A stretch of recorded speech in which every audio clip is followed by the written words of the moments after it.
30 favourite, and True Test was third at 9-2. All 9 ran in the HKJC Whirlpool Fillies Handicap.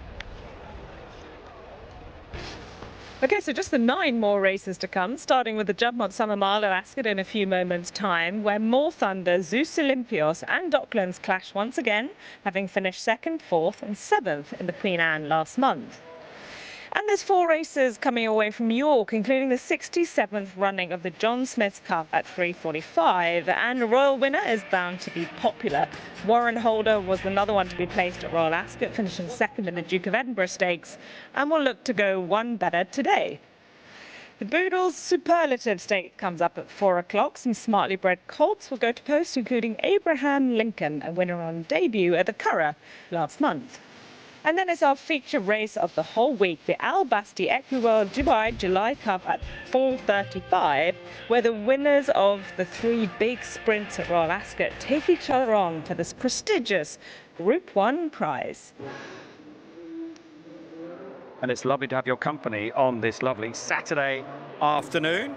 We're on air till 5:15. Remember, the football coverage starts at 8:45 this evening, as we see Holloway Boy going to post at Ascot as we go up, what, 2 or 3 gears now, Francesca, with the first of Super Saturday's group races. Yeah, outside the Group 1 July Cup coming up later this afternoon, this is probably the best race on the day of the 12 that we are showing you, because we get a load of the horses coming from the Queen Anne and meeting each other again here at Ascot. But we also have a French raider in the shape of No Lunch. Christophe Furlong trains, Maxime Guillaume rides. Docklands, we know how much he loves this place. George Wood rides him today. 3 is Holloway Boy, 25 to 1 shot for Callum Rodriguez.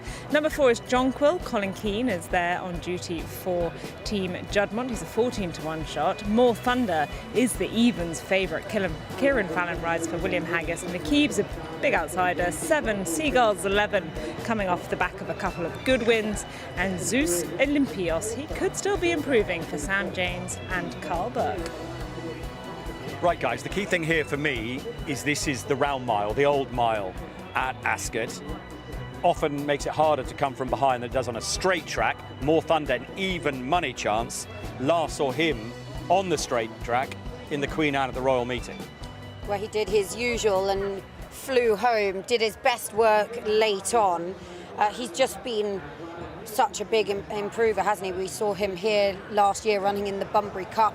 He's ended up in the very top level and has proven to be very much worthy of that place. Now, was it a case of he was unlucky and bumped into a big outside winner on the day? He did little wrong and closed in on what was a fast-paced set that day. It's going to be different round the round track, but I just think let's not make it complicated. Kieran Fallon will probably track some, and I just hope that he switches off the rail a little bit wide for a clean run. Don't get might locked need some up, luck. please. He might need some luck. Here's the French challenger Francesca talked about in the Wertheimer colours, the solo colours, who we saw winning at the Royal Meeting. No Lunch, who's on a really good winning roll at the moment. Maxime Guillaume rides. Right, Jason, who is it definitely going to suit? If you look at Seagulls 11, you've mentioned Hugo Palmer's in, what do you call it, red hot form. Guaranteed to enjoy the bend. Is he a bet in the race, or are you looking elsewhere? It's interesting. I'm just going to go back a minute to More Thunder. He, early on in his career, he won round a bend at Nottingham. You know, like he's all this talk about whether he's going to be worried by a bend. And no, that's not the point. The point was he's a come-from-behind horse, yeah, and he's going to need a little bit of luck. But and we're talking about jockeys that are in. Have you seen Fallon the other day rode the old favourite Al Arsi up at Beverley? And you know how much he needs that little bit of no daylight, and went back in at Beverley on a track where you can get shut in. I think this is going to be a roller coaster ride for the red hot favourite. Drawn 1, stays on the paint. They're all closely matched. It's a cracking race, but he's got so much confidence at the moment, the way that he's riding. I think he'll ride him cold and it'll happen. Who goes forward here? Have we got enough tempo? Not really. Maybe Netkeiba?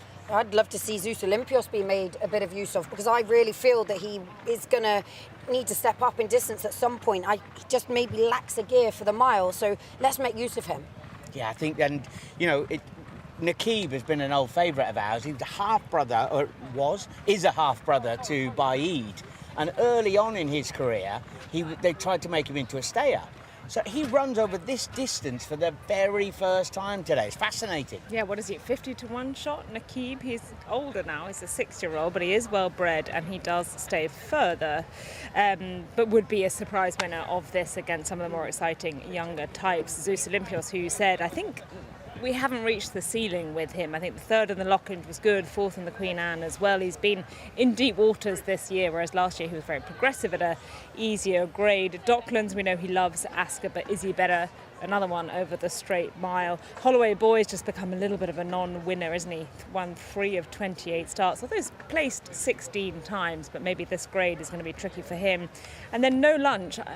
He beat Seagulls 11 when they last met over in France. He's won his last 6. He has got a £3 penalty to carry, but they've come here in search for this rattling fast ground, which is going to get today. And I can't help thinking that Seagulls 11, who has won twice since, would prefer a little bit more cut in the ground. Yeah, I'm with you there with Seagulls 11. Epsom, where he won the Diomed nicely, was perfect conditions. There was that rain coming in, he got his toe into that ground and he really loved that. He did have to battle, but he did so nicely.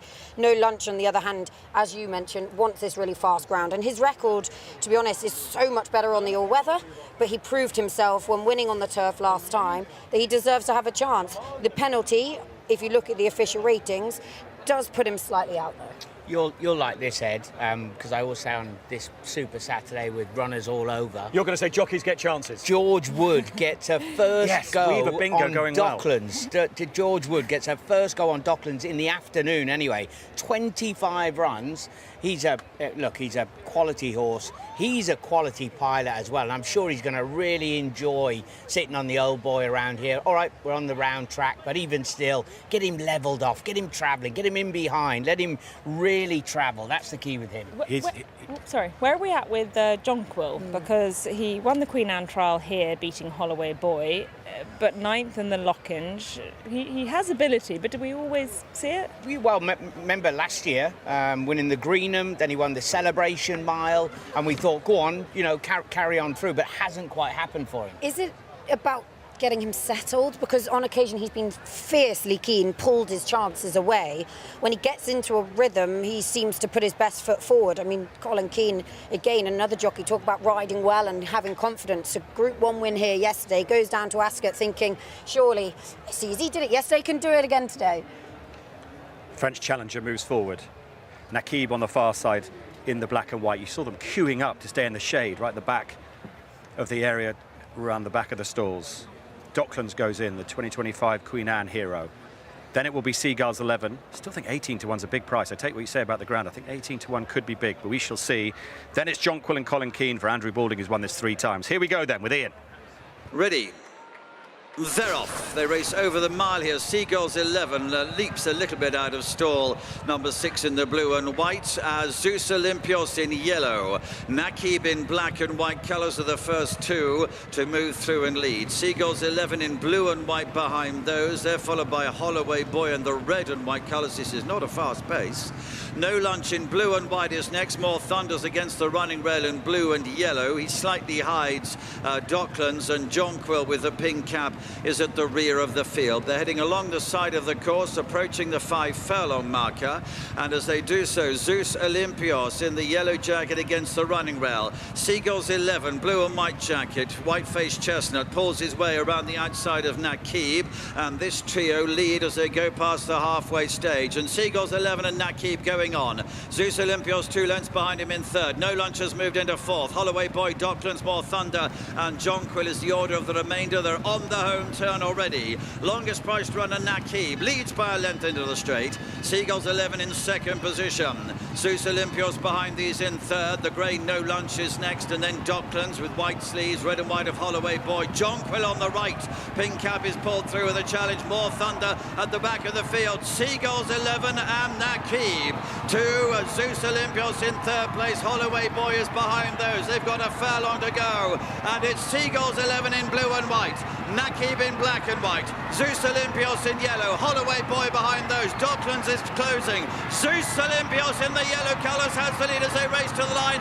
Zeus Olympios, very tight 2nd. Holloway Boy, Seagulls 11. Then More Thunder, netkeiba, Docklands, Jonquil, and No Lunch with those. He's a stunning looking horse. He's promised so much. He was third in a lock-in. She was fourth in the Queen Anne.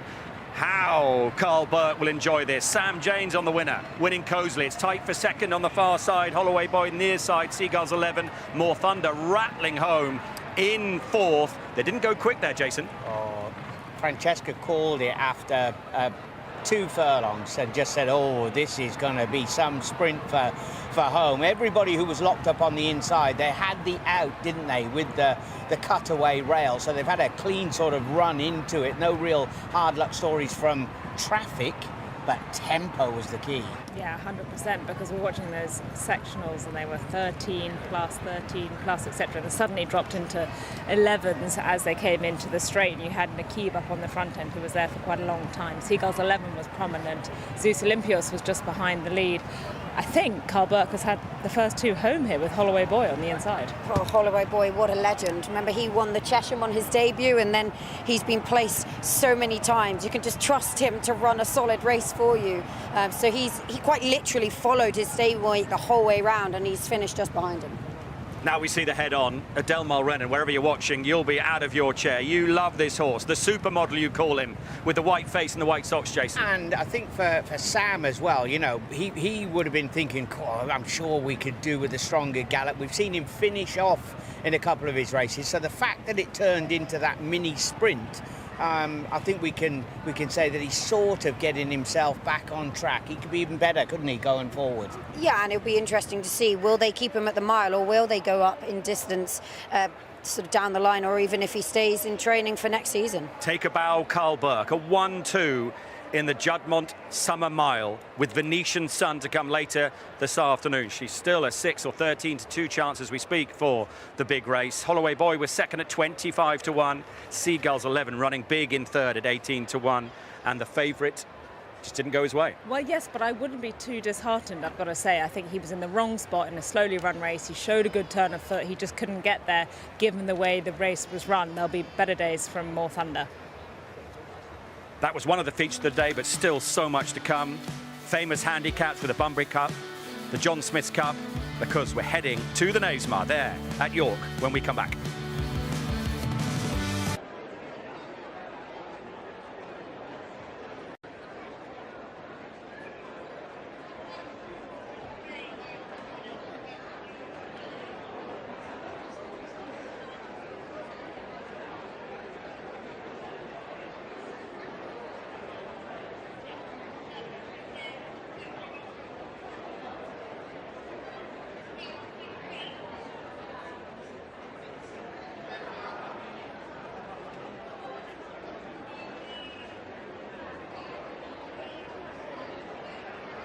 And here are the details for the third race. Due off at 2:52, this is the Wembley's Handicap Stakes, a Class 2 contest for 3-year-olds only. The trip here is 1 mile, which is about 1,600 metres. Details for the third race are on page 40 of your race card. Not run here is number 9, Eckleem. Number 9 does not run, leaving us to the field of 8 for the third race. The Wembley's Handicap Stakes with post time 2:52 in 16 minutes.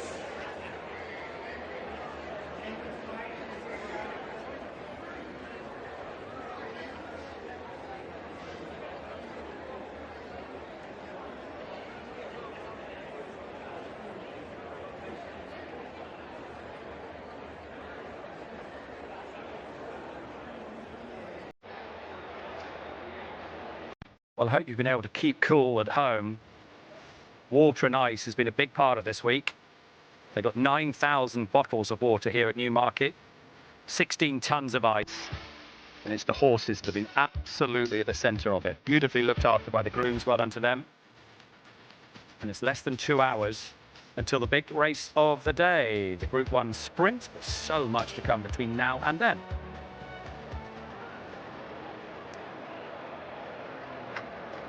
Yeah, including our 4 races from York, and this is the first of them. It's the 2:39, the John Smith's Racing Handicap over the mile. Number 1 is David of Athens, Pierre-Louis Jamin rides for Hamad Al-Jahani. 2, Cerulean Bay is the favourite for Danny Tudhope, David O'Mara. 3, Check and Challenge, Rossa Ryan rides. 4, Cosibello, Paddy Bradley. 5 is Apurist, Tom Eves in the saddle for Kevin Ryan. 6, Tuscan Hills is a 33-1 shot for Rob Hornby. Nigel Tinkler now training him. 7 is The Lost King, PJ McDonald. 8 is Cafis, who's a big price for Ashino, Roger Fell. 9 is First Principle, Jason Hart for William Haggis. 10, Mr. Swivel, Ray Dawson rides. And over the page, Bragg Boar, Warren Fentiman takes off £3. 12, New Image, Mason Patel for David O'Mara. Number 13 is Gentle George, Cam Hardy at 40-1. Check the market. It's 3-1 the fields. The Lost King second in at 7-2. Cosibello at 11-2. Mr. Swivel at 15-2. Check and Challenge at 8-1. Money for David of Athens, 14 into 10. I'm just having a quick look to see if anyone had done a 1-2 in the Summer Mile before. It was actually Saeed bin Saror had the 1-2 20 years ago. Echo of Light beating Satcham. So some achievement from Carl Berg there at Ascot a few moments ago. Right, Meg, have you got a fancy in the John Smith's racing handicap here? Well, I was quite interested in Mr. Swivel for Kevin Philippa-Defoe, Ray Dawson in the saddle. I mean, he is drawn in 12, so he's got that to overcome, but I thought he ran much better at Newcastle last time, and on the best of his form last year, if he gets back to anywhere near that, he is going to be right up there. I'll give you a little line on Mr. Swivel. I've said it before, but he's named after the late David Morris, who used to train in Newmarket. And Dave, when he was riding work for, yes, Francesca, he was affectionately known as Davey No Legs. And he if you used to leave your putt short on the golf course, you used to say, "Oh, Davey Morris." And anyway, he was a wonderful character, and when he was working for Sir Henry Cecil, he was always looking at the remainder of the horses that were working afterwards when they were coming up the lime kilns, and hence he had that nickname from many, many moons ago. More invaluable information ahead of these races on ITV. Right, it's still 3-1 the field. The Lost King 7-2. Who do you like? Well, it's interesting that towards the top of the market, David O'Mara has a runner, but also one at a big price. New Image, I think, is an interesting contender. He certainly dropped down to a very attractive mark. He has got young Mason Patel on, who takes off £5. He's drawn down in 3. Lots of positives. He was a pretty good horse a couple of seasons ago, and he just slotted onto a mark where he has to go well. 14-1's a big price for him. I like that, because the first port of call in a race of this nature is the trainer. O'Mara's won this 5 times. Wow. And when there's so much racing around, what an opportunity for a jockey. So some of the old favourites in here. I mean, Check and Challenge. Ross has had a few goes on him, and he keeps threatening to run a big race. William Knight, he's hoping to get on the score sheet. And I suppose Apurist, he's a fascinating runner. Arguably, you'd say that he's better on the all-weather, but he's threatened on the turf. I backed him at Royal Ascot last time. He just ran into a brick wall. He had no chance. He was very unlucky. Of Royal Ascot, I feel like Cosibello was touted as Charlie Fellows' best chance, or one of his best chances going into the meeting, having won on his previous start. He was 10th in the Buckingham Palace. He's won 3 of his 6 starts, and maybe we can put a line through Ascot and give him another chance. He's the current 3rd favourite. Bit of money for the Lost King ahead of the off, 7-2 into 100-30. David of Athens is the best backed horse in the race, 14 into 8-1, and Mike Shorten again is being backed on the exchanges too. The dartboard colours going forward. Cafes. And it's time to head to York for the first time. Their big race, the John Smith's Cup, comes later. And your commentator there is Gareth Topham. And they're off. And it was a fairly slow beginning for Cerulean Bay in a light blue coloured jacket right at the rear through the first furlong of the John Smith's Racing Handicap. And the first couple to show in the dartboard silks Calfies and First Principle around the outside. They're becoming very well stretched out through the opening quarter of a mile. There's 3 lengths back to David of Athens, who runs in 3rd. Half a length away in 4th is the Lost King. Then Mr. Swivel, who races wider out of Gentle George. New Image is next in a dark blue jacket. along the inside of Tuscan Hills, who's in the violet. Working back through the field to find Bragbor, who's a neck in front of Check and Challenge, 2 lengths away Cozy Bello as they're on the home turn. And then Apiarist, who is in second last, and Cerulean Bay will have to pass them all to win. It is fully 12 lengths off the leaders. They're down the home straight, less than half a mile to run from here, and right up against the inside rails First Principle, and down the outside Carfies they remain the leading pair, with travelling up nicely in behind them the Lost King in the blue and white. Then Gentle George is now being squeezed along. Mr. Swivel in a dark green cap is looking to come closer as they race on down inside the final 2, and the Lost King has now breezed on into the lead. Races over to the far running rails to take over from Carfies as First Principle drops away. Here's Mr. Swivel with an effort down the outside, and Check and Challenge in the pink. A furlong left to go. Now the Lost King is asked to try and seal this. Leads by 2 lengths over Mr. Swivel in second. Check and Challenge down the centre of the course. Mr. Swivel is trying hard to get to the Lost King, but the Lost King travelled well throughout and delivered on what he promised. The Lost King beats Mr. Swivel. Within behind them, Carfies along the inside of Check and Challenge. Close for the Miners in behind the leading pair. And he went off joint favourite in the end. That late money, 7-2 into 3-1. Decisive move from PJ McDonald, and it paid off. Mr. Swivel coming up just short, Jason, in second. Well, regarding the winner, the Lost King, he was in the Buckingham Palace, wasn't he? Probably in the wrong spot, or didn't get things fall his way.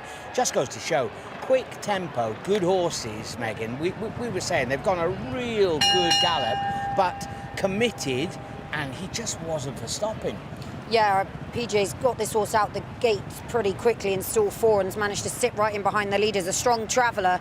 And as it was starting to fall away in front of him, he just gave the Lost King a squeeze, kept the momentum going, and they couldn't reel back those lengths that he stole. He's got some record as well. PJ and Baldy, that strike rate is phenomenal, isn't it? They don't know, just one of those riders, clicks with the horses, whatever it is, they're hot. Looks like they're going so well together they can't really pull up. Both well past the line, and PJ's still trying to persuade the Lost King that the race is over. It's down the far side somewhere there, right by the trees. He might just do another lap. Straight back to the stable yard. Going to that hotel that Tomo did the advert for somewhere out there. Bawtry, isn't it? Good Chinese there too, actually, as it happens. 3-1 joint favourite, the winner. Mr. Swivel was second at 9-1. Check and Challenge in third at 8-1, which leaves 42 of you left, going for £50,000 in the ITV7.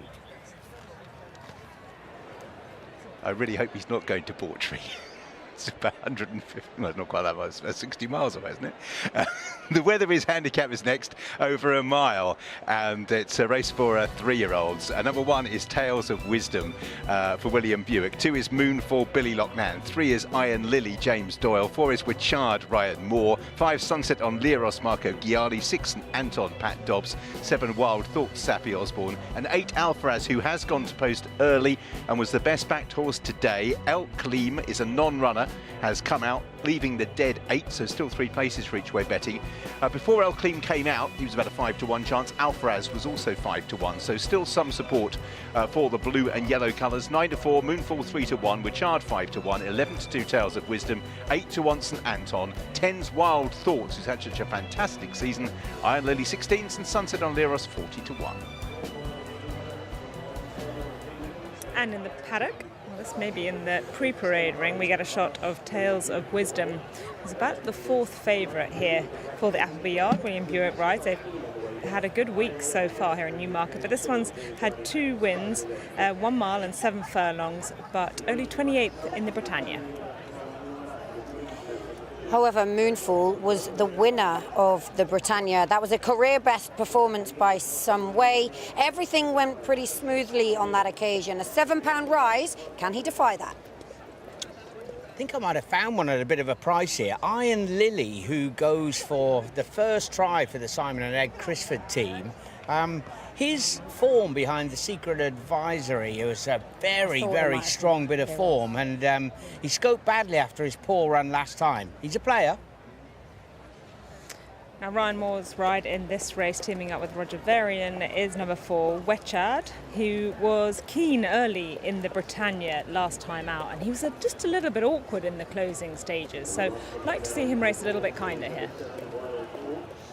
Sunset on Leros is a horse that He's a little bit unreliable. His form can be a bit in and out. He was never really involved when running in the Golden Gates last time. He steps back down in trip today. St Anton, he was going great guns, wasn't he? I like the way that he managed to win up at Carlisle. He got himself into a bit of trouble, a pocket if you like, but got out of that, no problem. But he does have to find about 6 1/4, although he's better at the weights with Moonfall. Wild Thoughts has got the cheap pieces on for the first time and has been on some journey, having started the winning streak on 56 and now is on 89, beaten last time by St Anton at Carlisle. And finally, we get to see Alfaraz, who has been well backed into favouritism. He could be a pace angle, quite a keen going horse who made all to win over course and distance last time. He's in a handicap for the first time today. Right, we're going to check out a couple of horses with their connections. Phil Cunningham's here with Richard Spencer. He's having some wild thoughts. You've eked out tremendous improvement from this horse, Richard. Can you find a bit more? Hopefully, but it's been, he's been very consistent. It was probably the track and the way the race panned out at Carlisle didn't help him, but the cheap pieces hopefully will just let him travel into it a bit stronger and hopefully he can run well. Of course, you love your songs, Phil. You've got to get a horse called Love Is in the Air soon. That is Phil Cunningham. But let's have a quick word with Roger Varian, because I really like the look of one of his horses in here. He's just going to actually speak to Ryan Moore, so we won't interrupt straight away. We'll just give him 2 secs. Roger, can I borrow you for 20 seconds? Just quickly, this horse has to reverse form with Moonfall at Ascot, but I thought there were reasons why you could be hopeful it could do it.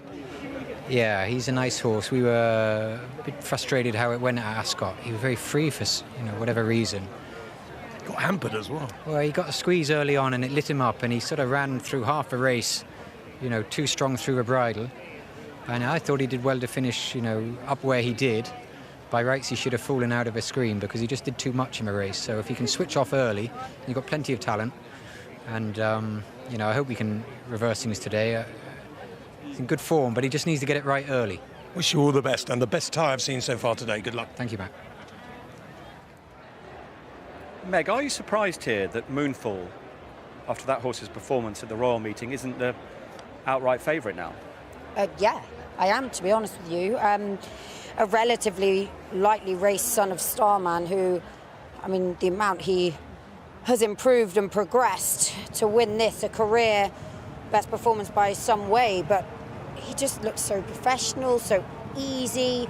He was prominent throughout. It was just so smooth, and for a straightforward horse who is clearly on the up, why is he not favourite? I'm not sure. I suppose it's only to do with the handicap, isn't it? The fact that he has gone up £7, and is the winning margin enough to suggest that he is worth that rise up £7? But I agree with you completely, Megan. In the run, he was completely the most professional horse in the race. He was so easy to ride. He was placed beautifully throughout the race by Zach Lloyd, and then just going through the gears and won easy. It was the middle part of the race, when he sort of separated from the field or towards the second half. All right, he's holding on a little bit in the closing stages, but that initial change of gear that made him sort of separated him from the field. So they'll be mindful of that today. Well, he's got a natural high cruise, hasn't he? And he found it easy to, as you say, go into that next gear. And I just thought that if Alfaraz is to bounce out and make all again, which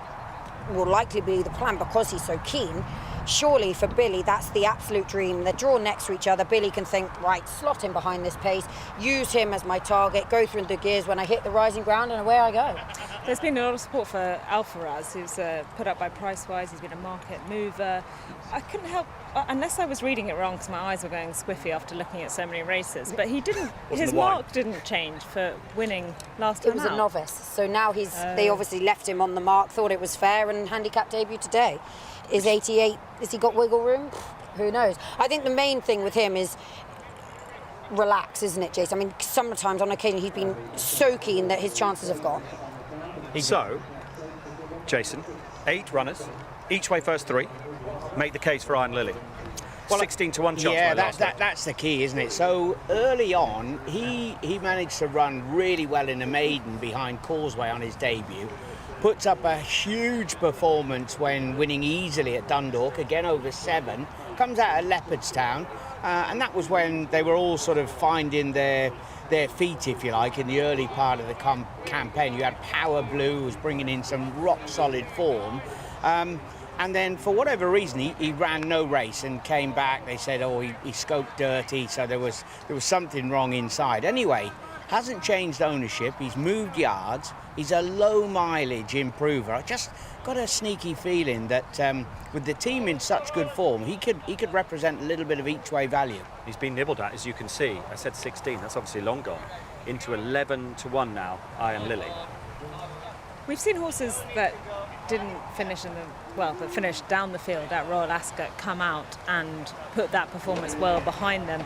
I just wonder if St Anton can do the same. He was a winner at Newmarket on the Running Mile, winner at Carlisle next time, but only 14th in the Britannia. Can we make a reason to say that we can forget that run, and can he continue his progressive route? Wow, what a run as well. 56 he started that winning run off. I'd fancy you, Francesca.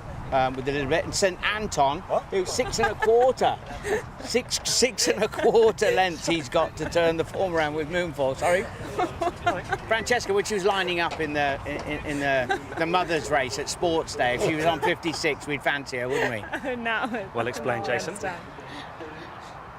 Right, couple to come forward. Thank goodness Ollie Bell's not here. Do you remember when I said he didn't know where Doncaster was? I ripped him to pieces. He didn't know where Doncaster was in the country. I've just mistaken York for Doncaster a few minutes ago. Thank goodness he's in Las Vegas. Here is Ryan Moore's mount for Roger Varian coming forward. Let's go up to Richard. Wichard is the last one forward for this Weatherby's handicap, over a mile. And Wichard just pausing. Now takes his place in the stalls. The Weatherby's handicap, over 1 mile. And they lead the stalls to a pretty good line. Sunset Liros a little lethargic into stride, just gets pushed along by Marco Ghiani. More enthusiastic is Moonfall, right up the centre of the racecourse, who leads, and if anything, a little bit keen. Racing solo is Alfaraz, and Moonfall's going to come over and join Alfaraz and tow along Wild Thoughts and Sunset Liros. So we've got 2 races for the price of 1 here. Up the centre, Iron Lily leads St Anton, Tales of Wisdom, and Wichard's at the back of that quartet. So it's Alfaraz, who was taken to post early, is keen in the race itself, and Moonfall's rider Billy Lockman senses the opportunity of dropping on the back of one of his chief market rivals. Edging over to join them now is Iron Lily as they race through the first 3 furlongs. Wild Thoughts is on the running rails, 3 back, with St Anton 1 off the fence, and wider out is Tales of Wisdom. Wichard continues to observe with Sunset of Liros towards the back of the pack. So we're heading down to the halfway stage. Alfaraz continues to lead, shadowed by Moonfall. Iron Lily in 3rd, with Wild Thoughts a further half a length away.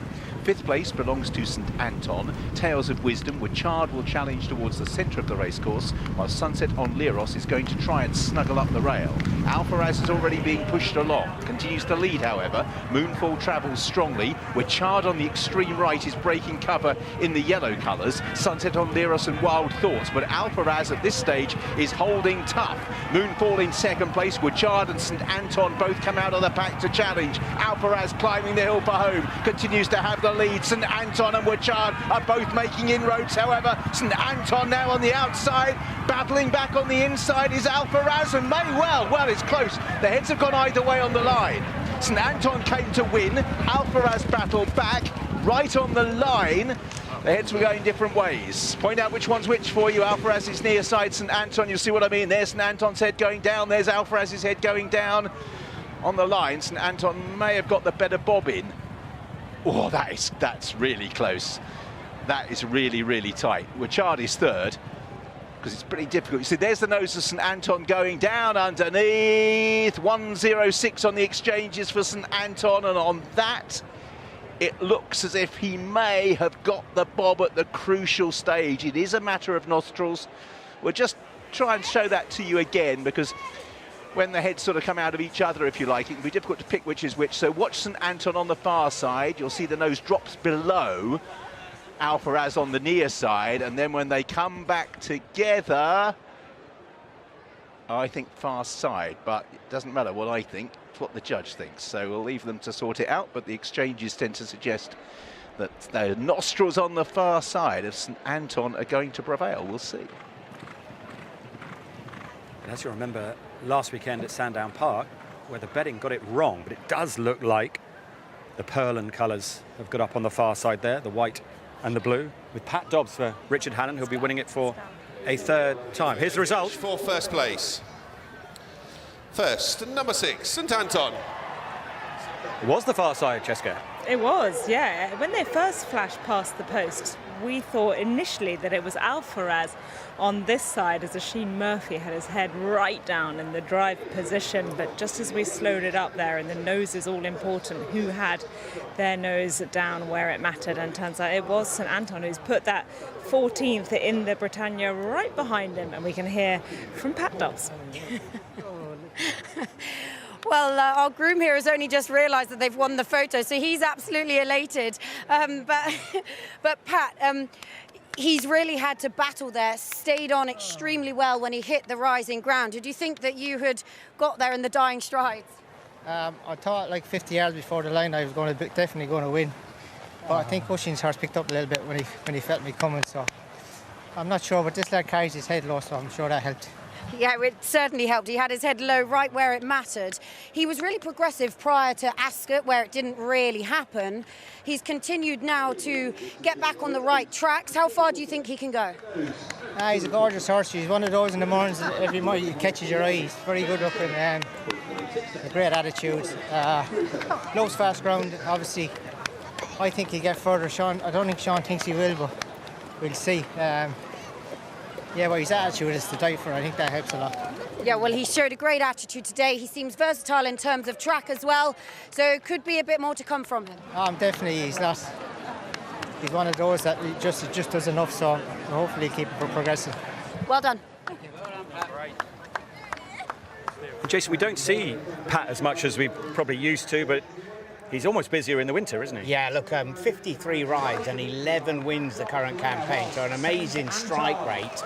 But he's been part of Hannon's for absolutely years and years, but also with Doug Watson over in Dubai. I mean, that's something that has been cemented for a very long time. So, yeah, but you know, 6 months there, 6 months here. Well, let's go back and have a look at it, because there was a moment where I think he just had to take a bit of a pull. So he's in the white and blue colours, the white hat, white sleeves and blue colours. And as they were going for their runs here-ish, there was a moment he just had to wait and be really patient. And it would have been a nervous couple of moments, because Alfaraz on the front end, he had headed for home. Moonfall, meanwhile, was disappointing throughout, but that may have helped him, just getting that little last-minute check, and then he had a bit of petrol to steam up the hill and get his nose down. And you say with Moonfall, I know he's disappointed a bit or whatever, but he's in the right spot, wasn't he? I mean, he's a pixel behind the winner, if you like. I mean, Dobbsy, I think, has done remarkable to pick up from where he is. Well, exactly, which is why making up that late ground on Alfaraz that had things pretty much his own way on the front end. He's run a really good race. I mean, unlucky to lose when you get a photo so close. It's a shame that anybody really has to lose. But Wetchard's ran an all right race on the far side. Watch Oisin, he knows his head's coming up at the wrong time, and he just leans forward as if like a cyclist, just trying to keep him down there. Like a cyclist. Look at that. I mean, he's so... See, that one's clearer, you see, because the technology these days, the guy's looking at the photograph, the judge and then the stewards who they show it to as well have more technology than that, but that one is clear, unlike last week's. You can see that all-important nose on the line on the far side for St Anton. A third win, as I say, for Richard Hannon in the contest. Richard. Yeah, he's a very consistent performer. The only time he's really missed the frame was behind Moonfall at Royal Ascot, and he'd only narrowly beaten Wild Thoughts. So you could argue it is an improved effort by St Anton, who wins narrowly, beating Alfaraz, a son of Memas, and changed hands. Booked one as a yearling for 200,000 guineas, and has won at 10-1 for Pat Dobbs, Richard Hannon and Stel Perlin. Second was Alfaraz, who was just a bit keen, rallied really well when joined, 5-2 favourite. And third was number 4, Wetchard, who never was quite getting there under Ryan Moore. St Anton it is who wins the official margin, not surprisingly, he knows. Right, really good spell coming for punting races. We've got the City Walls at York, then we've got the Bunbury Cup, then we've got the John Smith's Cup, then we've got the top 2-year-olds, and then the big race at 4:35 at the Albasti Equiworld July Cup. We've just seen St Anton relishing the slopes at Newmarket.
So we have the presentation for the third race of the programme today. So the Weatherby's handicap stakes for 3 rolls over a mile, and taking to a 3 finish as well as St Antoine coming with a late run. Just sees off Alpha Raz, who rallied when joined, separated by a nose at the line. Here we the prize bonus from our sponsors Weatherby's, B.lock and Fiona Weber, and to receive the first 2 prizes on behalf of the winning owners of St Anton, Scout Perlin, and the trainer Richard Allen, which is B.lock and Kaya Waterman. And we have a prize for our winning jockey as well, so would you please say well done to Pat Dobbs.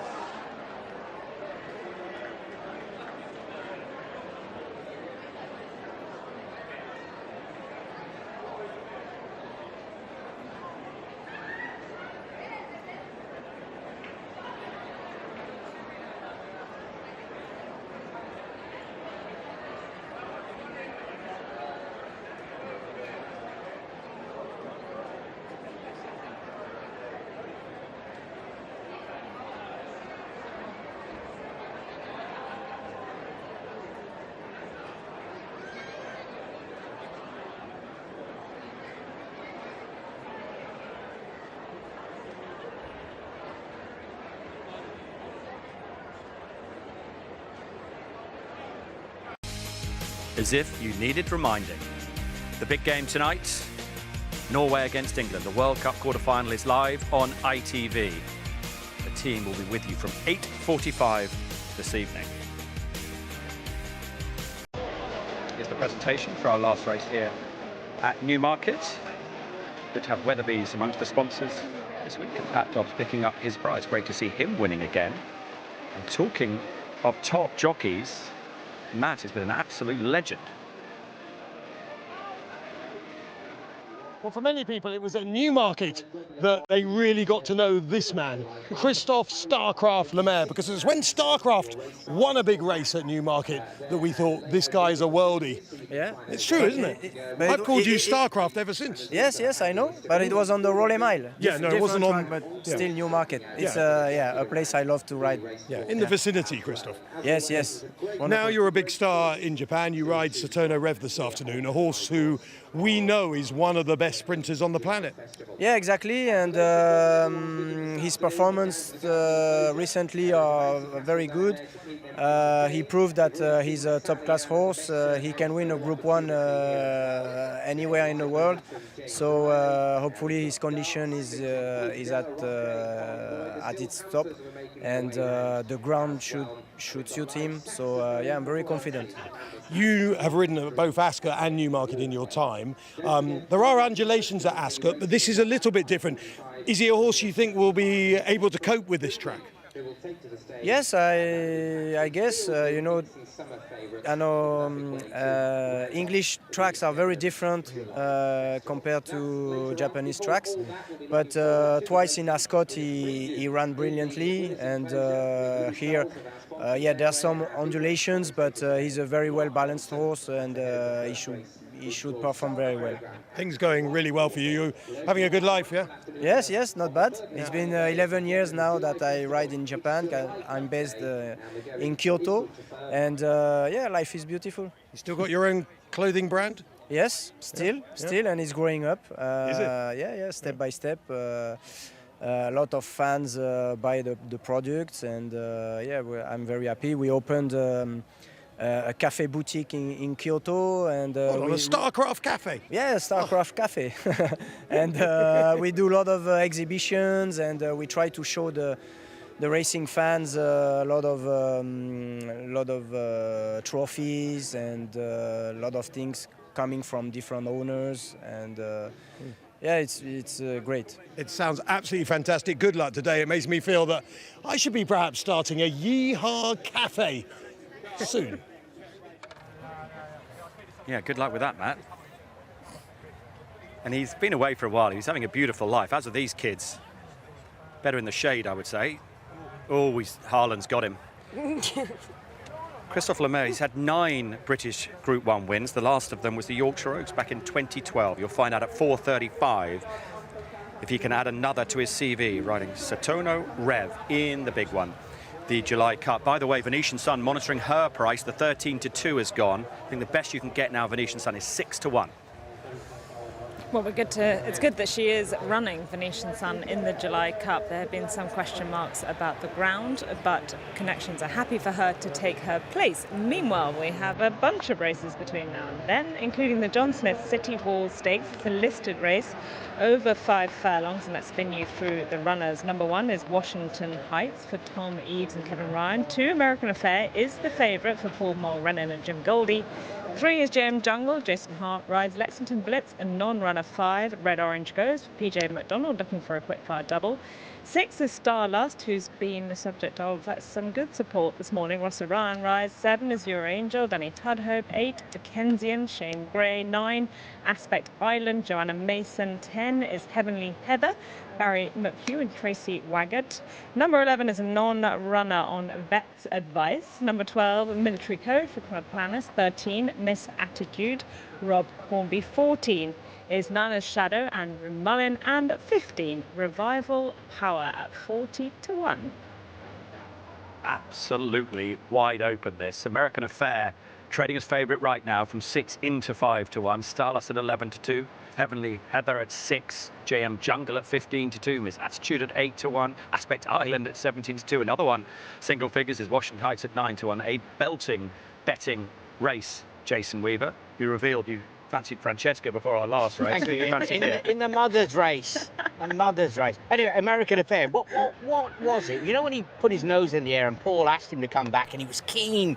I just think because he dropped out the back of the television there, did he put his back out? Did something go wrong physically? I think he was just way too keen, which he can do in his races. He just ran a little bit possessed, I thought, at Ascot. I was watching it with Adele and we both just shook our heads after a couple of furlongs. He just wasn't right. He ran a much better race before that in the Temple Stakes, but I think he needs him to go a good strong tempo in order to enable him to settle. I don't think they've ever really just let him run, have they? I wonder if they get a different result if they let him have his head.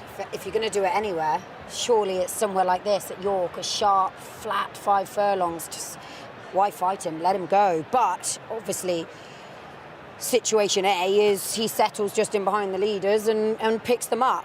But it's not as straightforward as that. A horse that will go forward and hopefully set a pace is Washington Heights. Now, I actually really like this horse. He's just got such a lovely attitude for a sprinter. Lost his way slightly when on occasion a bit slow out of the gate. But last time, Tom Eaves got it perfect. He gave him a little jog round at the start, got him sort of awake. He pinged the lids and he wasn't for catching. If he can do that again, he'll run better than 9-1. One horse that's had a lot of support is Starlust, the current second favourite, 11-2 now, but he was 16-1 shot. So this horse that actually went off to become a stallion in Australia was sub-fertile. Now they brought him back to training. He's a Breeders' Cup sprint winner in 2024. He's had a couple of goes since he came back, but is he working back towards his best? Well, he must have been showing something because they backed him when he was behind Washington Heights. When we, not behind Washington Heights, behind the runners-up at Carlisle. It was Washington Heights at Carlisle. And here we go. This is the one that he was backed. And Red Orange as well in this occasion. Now, I think they rode Red Orange all wrong here. You know, we talk about horses, they ride them different ways. And he's one who's much better given a bit of a chance in the early stages. You remember Richard Hoyles picked him out 3 runs ago when he finished on the bridle at York. Ryan was on board. And then the following week he came out and he won pretty snugly at Windsor. So I just think that they'll ride him a bit different today. I don't know with Starless, the visor goes on, he'll be rattling home. He's got a bit of form here. Of the others, Dickensian, talking about form at York, won here 2 starts ago, where he looked really good. He sat in last and absolutely flew home to win. And then he was just a bit flat in the Palace of Holyrood House at Ascot. Well, if Megan likes the top horse, he's going to go forward, and Kevin's got one at either end of the race, if you like. You know, he's got bases covered. Yeah, and look, this horse, as we've seen, horses that haven't quite performed at Royal Ascot, had excuses, have been able to bounce back. And on ratings, he's not far off.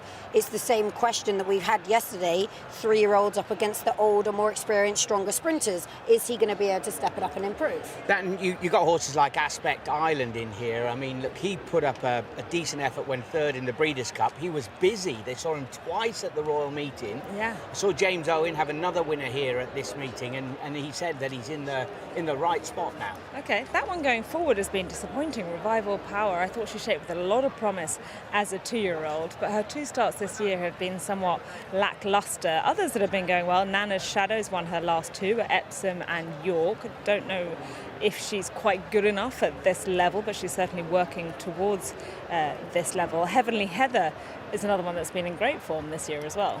Yes, she has. She's just massively improved, isn't she? And she just keeps that steady improvement. A sharper 5 furlongs might not be in her favour. I thought you've got to give a bit of respect for GM Jungle, who goes very well at York.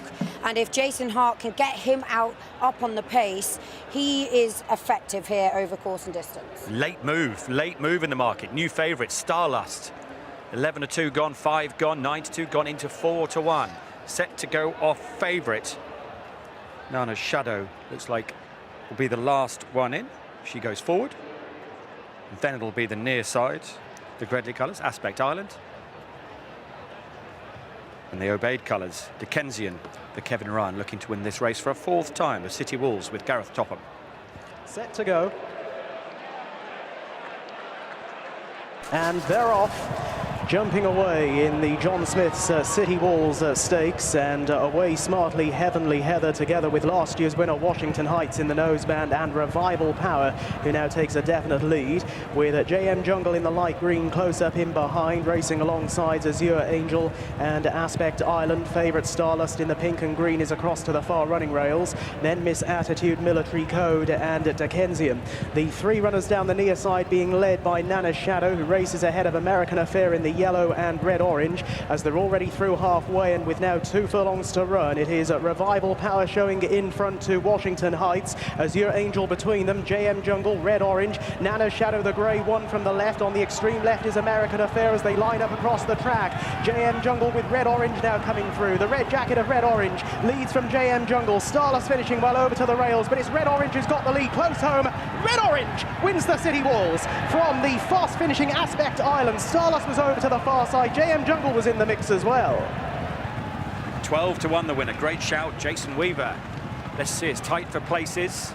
Looks like JM Jungle's been nudged out. The Aspect, isn't it? Yes, it is. It's the Gredley colours on the far side for James Owen in second. Starlust, the late gamble, right up against the rail. It got nasty. Heavenly Heather was the sufferer in it. You'll see in the blue colours over on the far side there. Now held up work, Jason. Yeah, and it's funny, the 3 of them were over on this near side of the track, if you like, and then they've gone for the company. They were obviously leading them along there. Megan, you were said after, I don't know, 3 furlongs, there was just a moment where a couple got really tight. Oh, that was not pretty up against the rail. Baron McHugh lucky to still, I think, be up on Heavenly Heather. She could have easily clipped heels there. I think the head-on won't look particularly nice. Look at this here. Heavenly Heather had the room, but he's had his nose taken off by Aspect Island. And unfortunately, in my opinion, I don't think there's any excuses for that. Sprints, they're tight.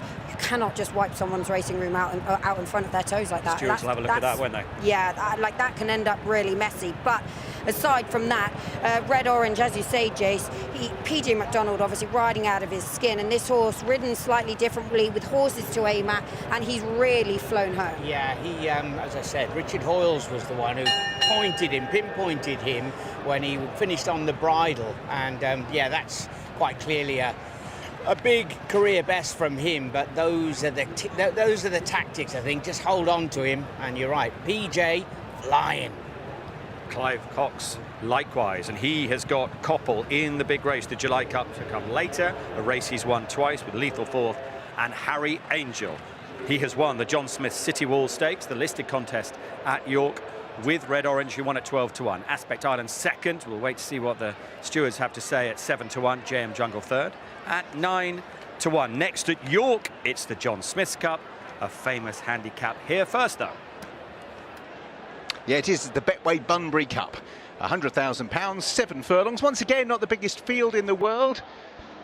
A chat before racing with Martin Dixon discussing whether or not he was the opinion, and I understand that maybe these days these sort of races shouldn't be early closing. We might get a slightly bigger field anyway. They're head up by number 1 Rolls of Beale, 7-1, Connor Whiteley claiming 5, 2 Tribes of Sheen Murphy, 3 Ellerac, Billy Locknan, and 4 Great Acclaim, Charlie Bishop. Number 5 Non-Runner, that was Witch Hunter. 6 Colombier, hooded for the first time, James Doyle. 7 Dark Tornado, John Egan. 8 The Fingal Raven, Saffy Osborne. And 9 Back in Black, who's been quite well backed, Danny Muscat. Number 10 is Supido, Ryan Moore, that's been the Drifter. Number 11, Christian David, a non-runner. 12, Nostrum, Clifford Lee. 13, Alto. What a great record he has in this race. He was just touched off by More Thunder last year when he was a 40-1 chance. He'd won it the year before. He's right in the market this year. 14 is Physique, Grace McEntee, and 15, Dapper Guest for Tyler Hurd. So Alto is the market leader. I was told that the jockey booking's here because I think Ryan Moore rode Alto last time and William Buick rode Supido, but it was due to the way the weights looked as if they were going to pan out. So as a result, to ensure both could do the weight, they originally were jocked up that way round, and even though the weights I think might have gone up slightly, that's why they're riding the horses that they are. Alto 4-1, 9-2 Back in Black, 11-2 Ellerac, 13-2 Great Acclaim, and 7-1 Rolls of Beale. 2 Tribes at 9-1 Colombier 11s, Supido 14s, and Physique 16-1. Can Alto once again win the Betway Bunbury Cup?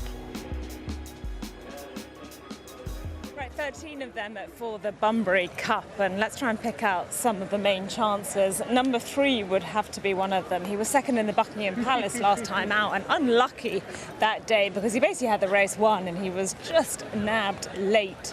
I think he's had a wash down. Yeah, I'd say that's definitely water, not sweat, but he's quite nice and relaxed. He's not particularly big or impressive looking, but he definitely knows how to race. In behind is number 7, Dark Tornado. He actually beat Alto here last time out. He's gone up £6 for that success. He's on his 5th trainer. He's been around a little bit, but that's a good level of form because Alto was second in this last year and won it the year before and actually runs again here today. We'll try and catch him. Number 9 is Back in Black, who has been a beaten favourite his last couple of starts. So clearly they think a bit about him. Second last time out on the all-weather. He's the horse that carries a little bit of condition. Fitness-wise, maybe just been working towards peak fitness.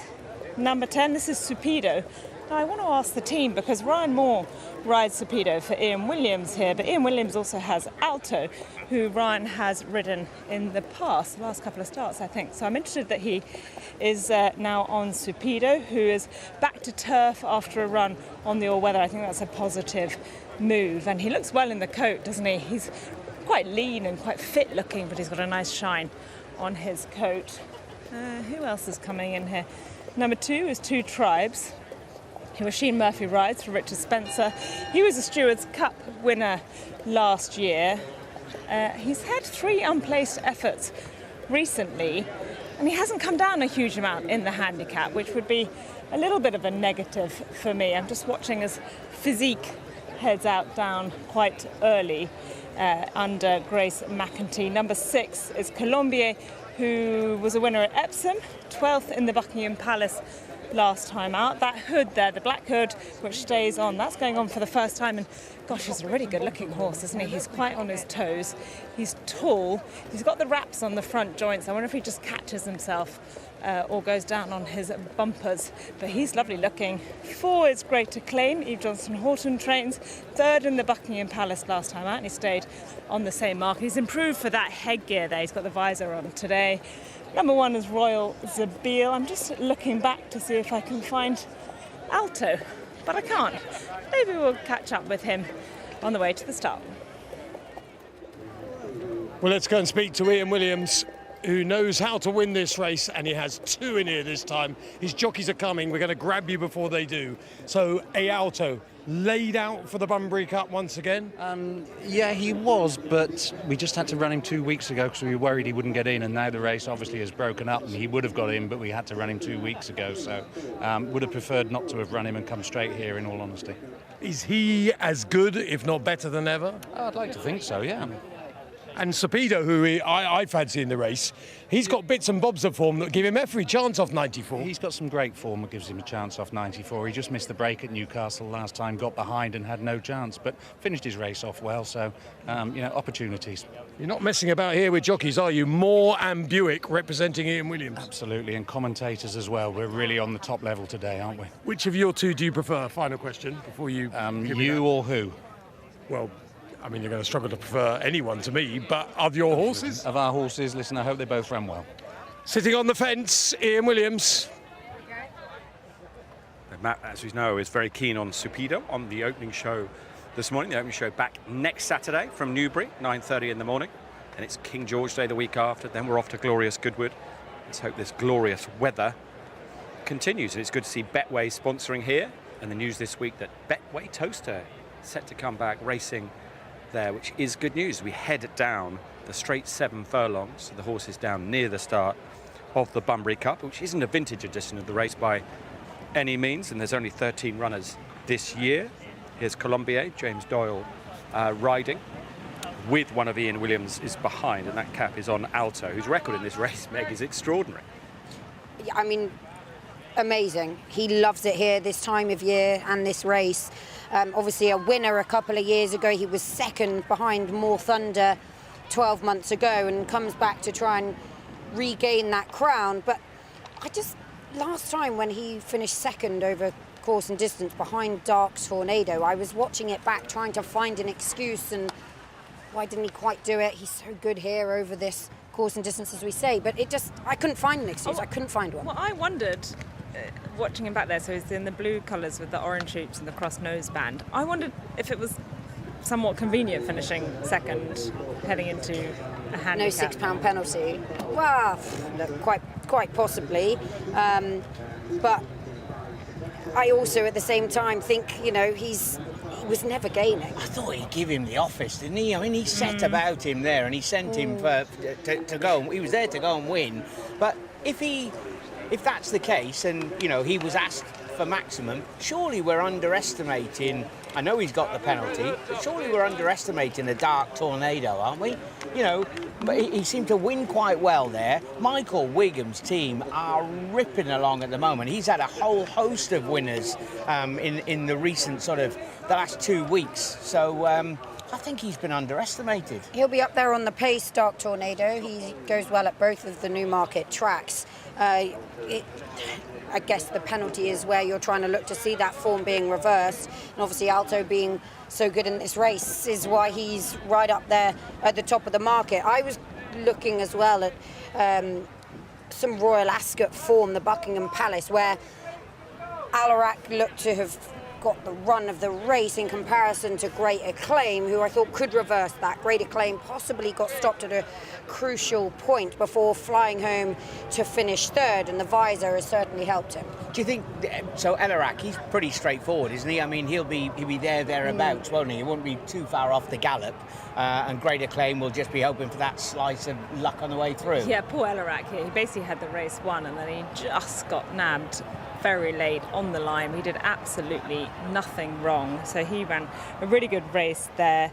A Great Acclaim as well we also saw there, but Colombier, another one. Can we make excuses for him at Ascot? Because going around the paddock, goodness me, he's a gorgeous looking beast. Look, I've ended up landing with chappers with Supido. I think that was an eye-catching run up at Newcastle last time, but that horse there, you look at him and you think he's there at 10-1 off the back of one poor run. Do we worry about the draw because he's in the widest or the highest number, although he is, the second highest number, though he is right next to Alarak? No, not at all. And I think, we give credit where it's due. The team have produced the track, the stadium, however you want to call it, in fantastic condition this week. There hasn't been any sort of way that you needed to be one particular side. So, I think the stadium's in great condition. Back down in distance, back in black, certainly has to go with a chance. I mean, he travels well, he's pretty consistent.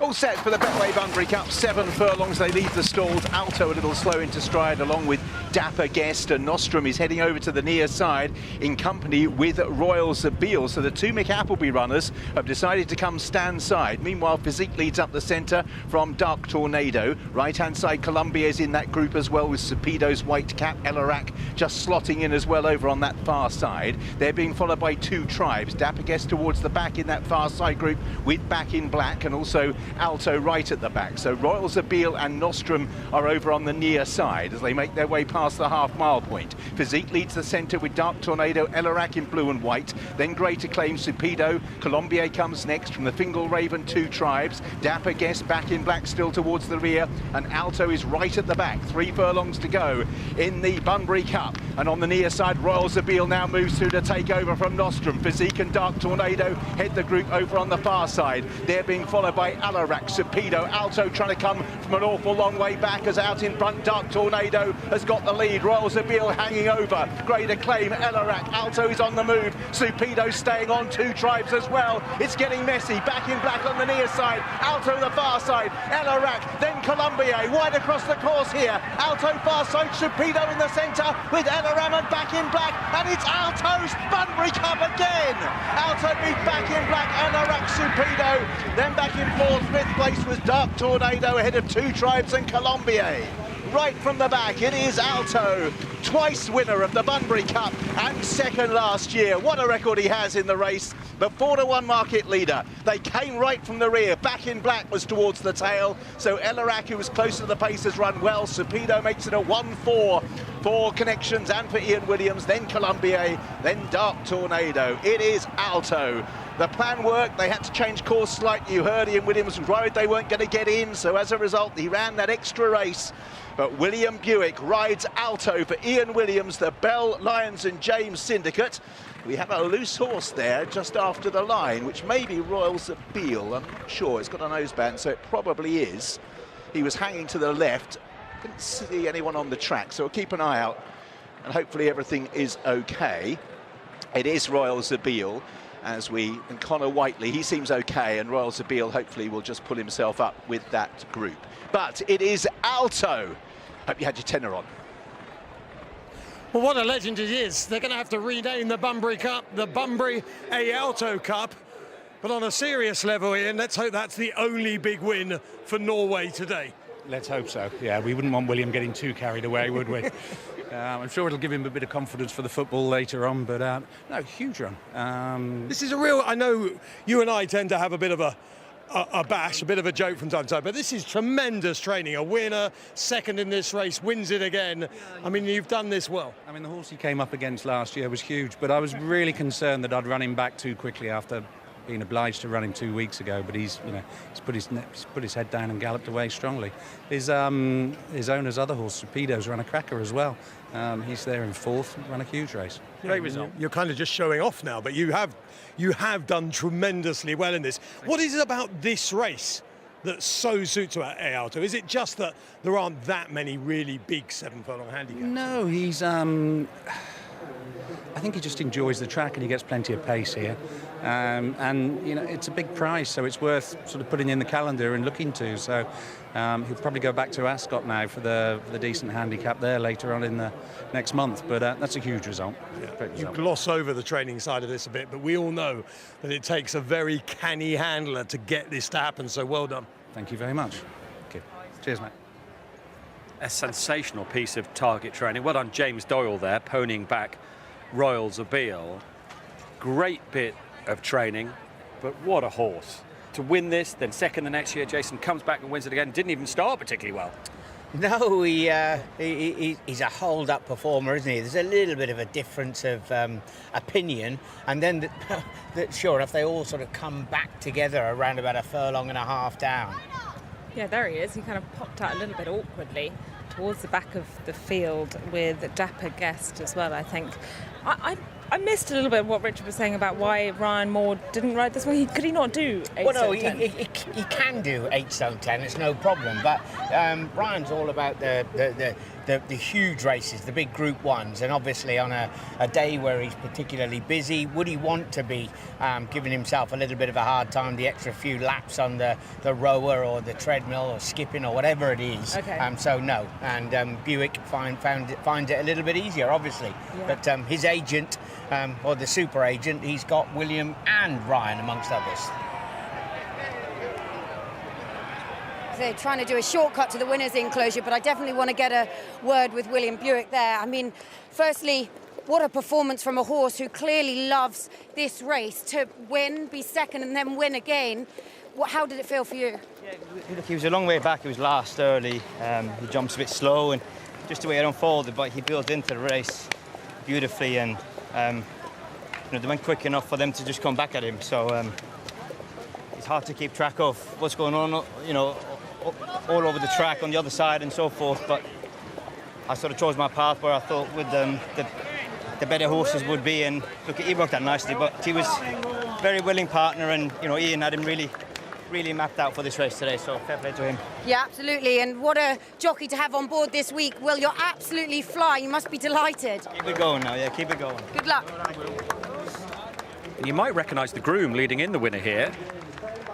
There he is, Gary Bridgewater, trained himself. I'm sure he admires what Ian Williams has done here. A result that leaves no winner of the ITV7 today. That will be back for the Super Sprint next weekend, so no 50 grand winner today. We had a 10 grand winner yesterday. First, second, first. Hasn't quite matched mine yet, who won this race on 3 occasions, but you wouldn't put it past Ian Williams.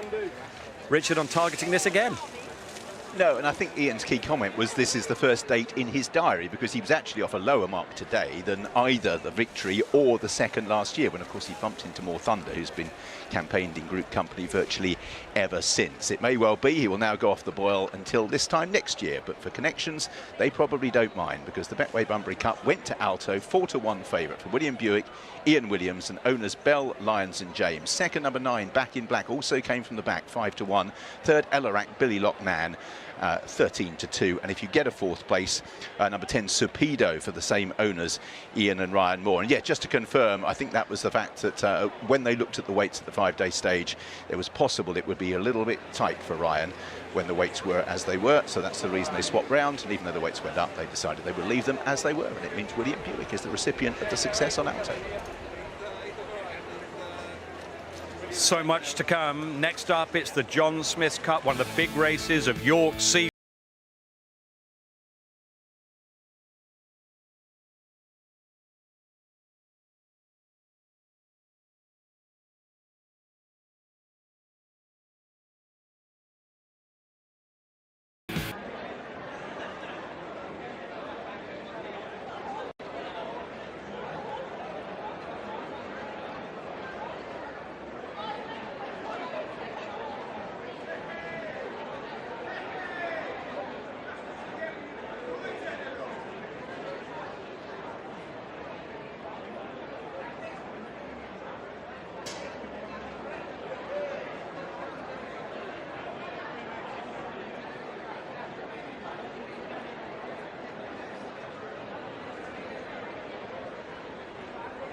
Horses away, please. Horses away.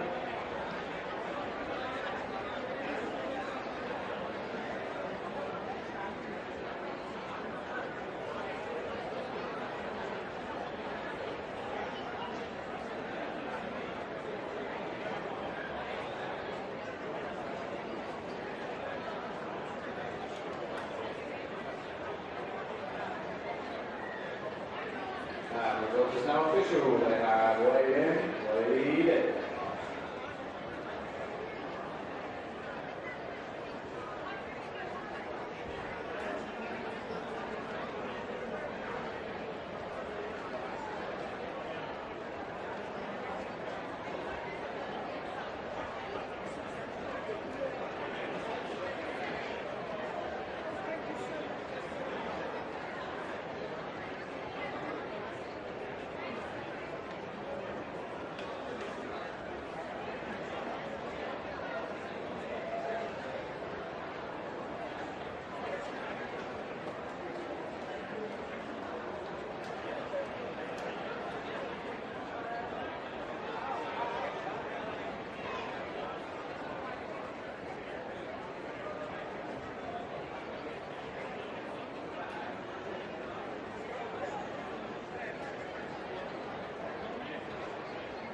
Welcome back, everybody. Love you having company. This little fellow's even busier than my pundits, as I'm sure you're aware. That is a hummingbird hawk moth here at Newmarket. Let's just tell you about some things on YouTube you might enjoy. The opening show this morning, also available on ITVX, discussing financial risk assessments with Chris Fawcett, who spoke very, very well about it. He's got some knowledge about the betting world. That's on YouTube and ITVX. And my interview yesterday with the chief executive of the Jockey Club, talking about the Derby, Kempton, the affordability checks and more, is on YouTube as well, as we see the presentation from the Betway-sponsored Bunbury Cup.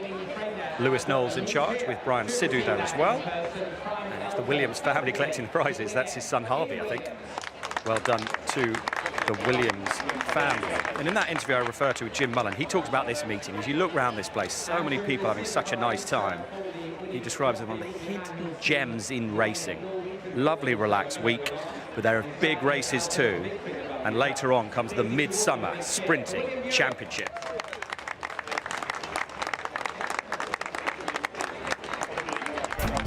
It's our richest race on the card today, the July Cup. And so I think they're all in now.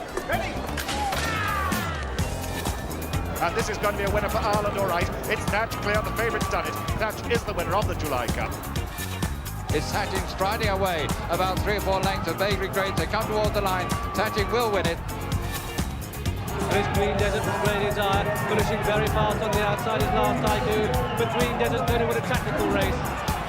Cato Genero from Dalton, Billion and Dane Hill. Cato Genero just holds on. It's going to be close at the line. Cato Genero beats Dalton. Royal Academy comes to take pink promotion. Royal Academy goes on. A winner for Ireland. Royal Academy by 3 pots. It's Agnes World, Lincoln Dance and Pippa Love. A 3-way finish. Agnes World for Japan has just won it. Oasis Dream just in front. Schwazier battling all the way, but Oasis Dream has got the Australian horse cook, and Oasis Dream wins the Darley July Cup. Star Spangled Banner on the far side of Equiano. Star Spangled Banner digging in here to win the July Cup. And here now comes Muhara, but it is Tropics who got first run, racing up towards the line, very tight. Tropics far side, Muhara on the near side. Starman in the centre, Oxted and Dragon Symbol, and it's Starman's July Cup. Yeah, celebrating 150 years. So many great winners. The latest edition less than an hour away. Have you got a favourite? Well, Royal Academy's double, really, wasn't it? Because winning here and then Leicester getting up to beat It's All Greek to Me over in the Breeders' Cup. So he's one that sticks in the memory. That was about the year. They put it on social media yesterday when I was here on it was the BHB then, on the graduates, with some really nice people actually. Yeah, things look different then, I tell you. Wish I'd worn a hat. Have you got a favourite July Cup? Oh, for me, doesn't it have to go to Hayley Turner, Dream Ahead? Oh, she'll like that, she's watching. Well, it has to be, you know. She never reminds us about it. Well, that's true, we hear plenty, but rightly so, because, you know, when I was younger and looking up pony racing to Hayley, who was leading the way for female riders, to go and win a Group 1 at Newmarket, you think, right, come on, let's try and follow the footsteps. Didn't quite happen for me, but she was an idol for sure. It's good to remind yourself of all the previous winners. I think the one that stood out there was Star Spangled Banner, because when you follow his story since then, he was sub-fertile, wasn't he, when he went to stud, and then they saw that the ones that he was able to get in foal, they had good success with, and they managed to improve his fertility, and now he's been a very successful stallion, both here and in the Southern Hemisphere. And when you look around the racecourse here, special place, isn't it? Very different to the Rolling Mile. You can see what Jim Mullen was saying, why it's a hidden gem. Oh, come on. I mean, it was heaving for Ladies' Day on Thursday with a real healthy crowd yesterday. And again today, come on. It is perfect here, Ed. Everybody loves it, enjoys it, and we just seem to be getting beaten down all the time, don't we, at the moment? Beat it down at all? I just said how brilliant it was. No, we're weird about that, but everybody outside, all the outside noise, they're trying to stop everybody enjoying themselves. Come on. Ever want a suit like that? What's it got on it? I can't tell. Superman. Superman, I think. It's the type of thing Matt might turn up in, who knows? Don't even say it. His shoes would go with that. It's not Right. Henry Cavill, let's face it. You're still talking about him. Well, he was quite That's the popular. only time I've seen you ruffled, I think, on ITV. Right, time to unruffle because we've got a big field together for the John Smith's Cup. It is at York. It's 1 mile and 2.5 furlongs, and that one will be very popular in the market. In fact, his favourite warrant holder. But number 1 is Respond. PJ McDonald teaming up with Andrew Balding. They're a dangerous combination. Warrant holder Rab Havlin rides for the Gosdens. 3 is Yabher, Jason Hart. 4 Thunder Run, Shane Gray. 5 Danger Bay, Danny Tudhope. Number 6 is Will Scarlett, Mason Paytel. 7 Hand of God, Lewis Edmonds. 8 K de Bethune, Rob Hornby. 9 Doan Manutin at 50 to 1. 10 is Old Toon Loon, Pierre-Louis Jamin. Over the page, number 11 is Rami for Ray Dawson and Roger Varian. 12, Iron Fist, Sheen Orr for Jesse Harrington. 13, Have Secret, Billy Garrity. 14, Fantasy Believer, Paul Mulrennan. 15, Sporting Silvermine, Rossa Ryan, and there's more. 16, Spellmaster, Johnny Pete. 17, Castle Stewart, Barry McHugh. 18, Alterek, Lauren Young. 19, Rainbow Nebula for Warren Fenterman. 20, Salam Dubawi, Andrew Mullen, and one more page is coming. Or not coming. It is stuck. We have 21 Per Contra, Joran Fenterman rides, and 22 Pearl River for Cam Hardy. Oh, hang on. I think Heat might have got in the system. We might not be able to tell you the betting, but it's 3 to 1. The field. There are the final 2 runners, and chuck in Salam Dubawi for a second time as well. Heat has got into the graphic system, which is understandable at the minute. That's Danger Bay with his back to us. Danny Tudhope riding for Ed Bethel. Big field, good betting race. I'm not sure we can even roll the crawler to get the latest odds. You'll just have to believe us. It's 3 to 1 the field. Do you want 2 with the big field? You can have 3 if you want them, Meg. Well, I've gone for my £20 challenge here. Here is the market. Rami, who is second favourite at 5 to 1, is my selection. But I presume that because of the owners, potentially warrant holder has managed to hold favouritism throughout the afternoon. But I think Rami's the horse that can... True. But Rami's the one that could probably improve the most, in my opinion, up in trip today. He settled much better at Sandown last time with the hood on, which is retained. And I just think there's a bit more to come from him. Jason. I've gone Hand of God as the top of the pack. I was really taken with the win after a year in the wilderness last season at Newbury, and they didn't run him. I quite like that idea. They kept him back. He was going to go. He was a late non-runner at Epsom when the ground changed, and he's definitely still got a little bit of wriggle room. Won at a huge price, and he was punted for this last year, and he's going to be 66s or bigger. Old Toon Loon, he can run much better than where he's positioned in the market. One that's had a bit of support this morning is number 17, Castle Stewart. Being backed in, what is he now, 11 to 1. He started at 16 to 1. He was second here last time out to Antipodes. Little horse, but can outrun his height. Warrant holder, I think makes a lot of sense though, doesn't he? Because he was second in the Duke of Edinburgh Opportunity. He beat Thunder Run here at the start before. He's due to go up £6, and he's coming down a fraction in trip. Can I have my second selection? You may. Thanks. Excuse pronunciation. Key de Bethune. Kai, who was a winner of the Golden Gates last year at Royal Ascot. I thought he probably needed his run on stable debut where he looked to tire late on. They've decided to put a hood on him to help him relax as well, but he's a talented horse, and if he has improved in terms of his fitness, he could well be an each-way player. Some people think Super Saturday's mad. It is a bit bonkers, but it's brilliantly bonkers because you get this good betting race at York, and the 2-year-olds have just come into the paddock here at Newmarket. Abraham Lincoln is a beauty ahead of these superlative. Right, it's 3 to 1 the field, 3 to 1 warrant holder, Ran Me at 5, Danger Bay 11 to 2 with Hand of God, who's been back late, Yaber at 7 to 1, and there's 2 to come forward on the far side there, it looks like. Number 14, Fantasy Believer, Paul Mulrennan for Ed Walker. John Smith sponsoring this for a 67th year, the longest running sponsorship in racing. Let's see what happens with Gareth. And they're off. They jump away for the John Smith's Cup of 2026, and early on, Will Scarlett is away well. Pearl River is on the premises as well. So too the favourite, Warrant Holder, in the purple and red with the black cap. The favourite pretty nicely positioned. Out wider on the course, Stay and Manutin together with Have Secret. They now move on as the leading pair. They're being followed by Respond in light blue colours, who's parked a little wider out of Sporting Silver Mine. Then Pearl River and Will Scarlett, who's along the peg line. Out a bit wider is Warrant Holder, spot the red sleeves, just in company early on with Salam Dubawi, then Thunder Run, and over towards the inside, Hand of God, who's in the white and red colours. Working back into midfield to find Iron Fist, and with that one Castle Stewart ahead of Rami, and over to the inside the blue jacket red cap of Keda Beytoun as they now make the left-handed turn galloping back towards home. Yabha is in the second half of the field along with Danger Bay, without a bit wider of them Spell Master, and then Fantasy Believer over towards the inside of Rainbow Nebula, Old Toon Loon, Alterek, and finally Per Contra as the field swing left-handed and enter the home straight in this the 67th staging of the John Smith's Cup, and it is Dane Manutin at a big price, the first to head on down to the judge. From in second place on the outside, Respond. In third along the rails is Have Secret, and then Sporting Silver Mine from Will Scarlett. Without a little bit wider, Iron Fist. Warrant Holder now being shaken up. Thunder Run is travelling quite nicely, about 3 from the left as they gallop on down inside the final 3. Dane Manutin still just about in front. From in second position, Have Secret. Here's Respond in the light blue colours.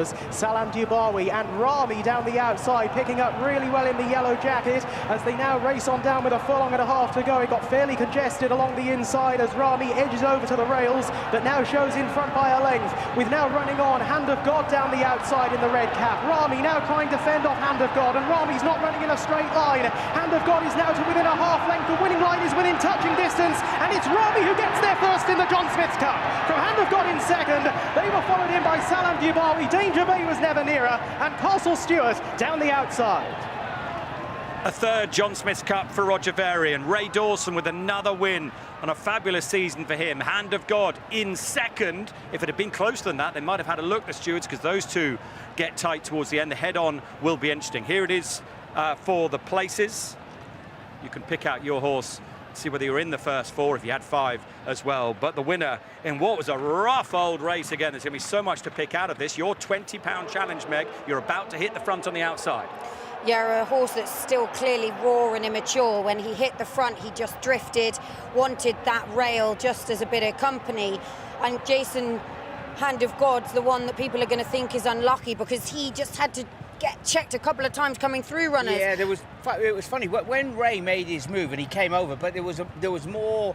He still had a horse's width between him and all the others that caused that interference. So I think the winner is going to be absolutely fine. Yeah, I think it was a little bit of a domino effect. You can see the head on here, track position. Hand of God's come off the rail, switched out to the middle. In comparison, Rami's come wide and ended up coming across to the rail, and you can see all the horses that are snatched up there in the closing stages. But I actually think the trouble's kind of further back. Yeah, it's back behind the front 2 or 3, that is for sure. It goes the other way. So yeah, he's leant out a little bit, and but again, once they straightened up, they had that, I don't know, 20-30 yards up towards the line. I think he was always holding. A bit of intimidation. Look, the winner is still raw. There's clearly a big engine in there. The hood has helped him. He relaxed well once again today. But look, Ray, you could see, I think, was giving a bit of a celebration over the line there. For him, what a season it's been, teaming up with Roger Varian. I think it's fair to say he's probably the first pick in terms of riders now, and it's been without a doubt a career best season so far, and it's just continuing to get better. Yeah, he had a brilliant winter in Dubai. Obviously the match-up with Roger and things, yeah, that one meant plenty. That meant plenty. Love that. Right, let's confirm those places for you. Certainly the first 4. In fact, we've got the first 5 for you. So Rami won at 5-1. Hand of God, little unlucky in second at 11-2. Salam Dubawi's run a huge race for Jim Goldie, 80-1 in third. Castle Stewart ran well, got 4th at 12-1. Then Danger Bay was 5th at 11-2. And if you did have first 6, I can tell you, that was horse number 16, Spellmaster, who finished in 6th. Well done to Ollie Ricks. If you had first 6 with your bookmaker. That was the John Smith's Cup. Any more news or fallout from it, we will let you know.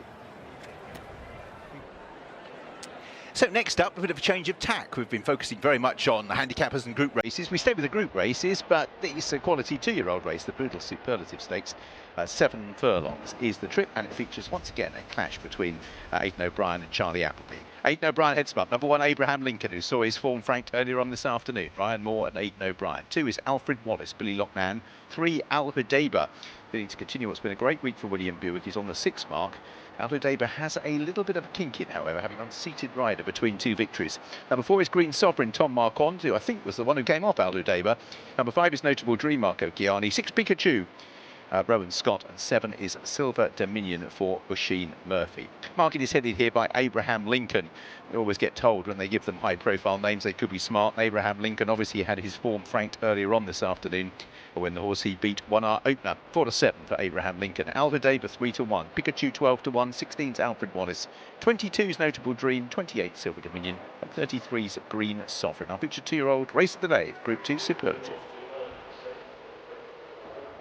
So, the 2-year-olds in the Superlative, and when I first tapped eyes on this one, number 3, Alhudeba, I didn't really believe it was a 2-year-old because he's quite tall, he's got a lot of length about him as well, he's quite leggy, and he probably will end up a very big horse, but he's doing well for what he's done so far at this age. He won on debut, he unseated his rider at Yarmouth, and then he won here last time out comfortably as well, so he has got a good bit of form in the book, and he's having a little bit of a look around at the big crowd here, but he's nice and relaxed. Now, number 1, Abraham Lincoln, his stablemate Hafner, who he beat on his debut, came out and won our first race here this afternoon comfortably as well, but this one they've put in more competitive company in this group 2 here, but a race that Aidan O'Brien's won 4 times, Ryan Moore 3 times, City of Troy won this a couple of years ago, cost 2.3 million euros as a yearling, and is definitely going the right way, nice and relaxed, nice tight, well put together. 4 is quite flashy looking, this is Green Sovereign. Harry Eustace trains, look at that big white face. Another one that I think will furnish a bit more into a bigger, stronger horse. He's a little bit up behind looking, and a little bit weak looking through his middle, but he's run 3 times and he was quite eye-catching in the Windsor Castle after being shuffled back. 7 behind is quite a typical 2-year-old type. He's quite small, he's quite neat.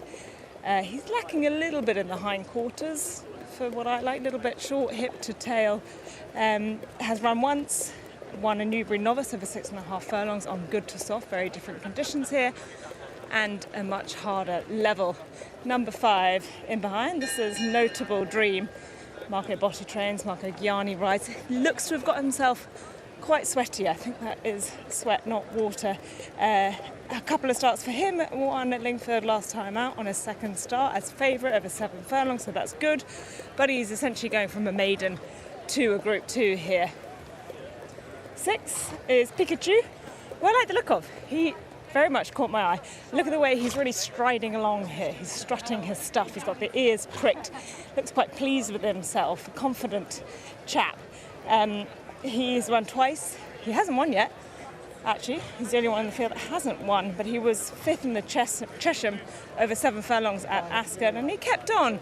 Plenty of stamina in his pedigree. He's by Frankel, and I think the further he goes, the better. Just a bonny type, isn't he? And number 2 is Alfred Wallace, who's very well bred by Dubarwi out of Snow Lantern. Won on his 2nd start, then 20th in the Windsor Castle on his 3rd start, a little bit hampered. Now going from 6 furlongs to 7, but as a type he's quite butty, isn't he? He's quite short in the back, he's a little bit short in the leg, quite typical of his sire Dubarwi. You kind of like him just to grow and stretch out a little bit, but let's hope he can go a little bit better than Royal Ascot. Just to let you know, there is a steward's inquiry at York, but it doesn't affect the winner. It's into 3rd and 5th, I'm told, the steward's inquiry in the John Smith's Cup, and a lot of people getting in touch about Danger Bay being a massive eye catcher and really unlucky in the race. We will show you that again. We'll show you a replay of the John Smith's Cup later this afternoon. Now to Matt. First came Ancient Truth, then Sabre Desert, now Alhudeba. Charlie Appleby with his old mucker David Loader here as well. David, how are you? Come and join in the fun. How are you? Well, I'm still alive, and that counts for a lot. Well, it really does, to be honest. And I'm pleased to hear. Guy hoping that some of the magic rubs off. Oh, no. How do you put up with him? Al Hudayba looks a promising horse. Obviously, that mishap with the unseat ride, but other than that, unblemished. Yeah, obviously, for Tom at the Yarmouth there, he did sort of drop the shoulder there, and Tom came out the side there, purposely brought him back up, which I didn't. Hindsight's great, but I thought, well, at least we get one more run into him before we potentially coming here, because we felt he might be the sort of horse that would hopefully pitch up here. Yeah, you saw Zach Lloyd gave him a nice ride there that day, got lots of confidence from it, so he's done nothing wrong since, and yeah, I think he'll be a big player. It's going to be an interesting race. It's obvious you're running here, you think he's pretty good, but is he right up there, Charlie, with your better juveniles? I think there's some nice horses coming along, but he's the one who's there now, should we say, at least. Okay, we wish you all the best. Good luck. It's Loader and Appleby, ready to fire bullets. And it's something recent weeks have lacked, these showdowns between the powerhouses. Didn't happen at Epsom, no runner in the Eclipse, but now it is Coolmore against Godolphin. You had a close look at them, Jason. Who do you like in here? Yeah, look, I was at Yarmouth when that lad did his misbehaving trick, if you like. For no reason, he just appeared to veer badly and unshipped Tom Marquand. Thankfully, he bounced straight back up, and he just said it came out of nowhere. But on official ratings and figures that we come up with, when he won here, he put up a much smarter performance than Abraham Lincoln did, winning over 6 furlongs. So he's, I think he's gonna give that horse plenty to think about. It was how they rode him there in lesser company. What are you going to have to do in this sort of field? Is he going to drop in, bide his time? I would say you're going to want horses around you. Yeah, and both stables that have got a great record in this race. Charlie Appleby's won it 6 times, Aidan O'Brien's won it 4 times. They very much target it. It's a good race as a springboard to better things in the future. Like I said, City of Troy used it to go on to a stellar career. But yeah, I think on paper, if you're looking at the form from Al Hudayba, he's had 2 races where he's competed. He's won both of them. He was good here. We know he likes the course here at Newmarket. And Abraham Lincoln's basically only won a maiden. Yes, he beat Hafner, who's come out and won today. But at the prices, you have to pick the Godolphin horse, probably. Yeah, I think you would. If you were looking to have a bet in here, you'd find the 11-4 far more attractive. Big prices. I mean, a couple of these horses had excuses. I actually thought that way overpriced was number 4, Green Sovereign, who wasn't actually beaten far when absolutely flew home late on in the Windsor Castle. He finished ahead of Alfred Wallace that day, but he honestly had no gaps at all. I agree. At 40-1, he's yeah. very much God, if you throw one in, I like Hudayba. You know, Abraham. We've had his form boosted with Hafner a little bit earlier on, and he could easily take a significant jump forward up over the extra 220 yards. But Notable Dream, he's a good little racy individual, light, lean. You know, quick conditions. It might suit him. Is there a good bit of tempo on here? Because I think Pikachu wants it to be a more of a test of stamina. Notable Dream could be the pace. I think he might go forward, Notable Dream, because he won down the hill at Lingfield. So this track might suit him a bit better, and quick ground, no worries for him, I'd say. Right, one more to come forward. It is Alfred Wallace in the Rockcliffe stud colours for the Boodle-sponsored Superlative with Richard. 7 furlongs will be the trip, and Alfred Wallace just requiring a little persuasion to go forward, having his 4th racecourse start. A few of these less experienced, but maybe with more potential. A Boodle Superlative Stakes, 7 furlongs. The 7 runners leave the stalls in a good line. Abraham Lincoln was positive out of the stalls and is one of the first to show in company with Alfred Wallace. Also Pikachu well to the fore, in company as well with Silver Dominion.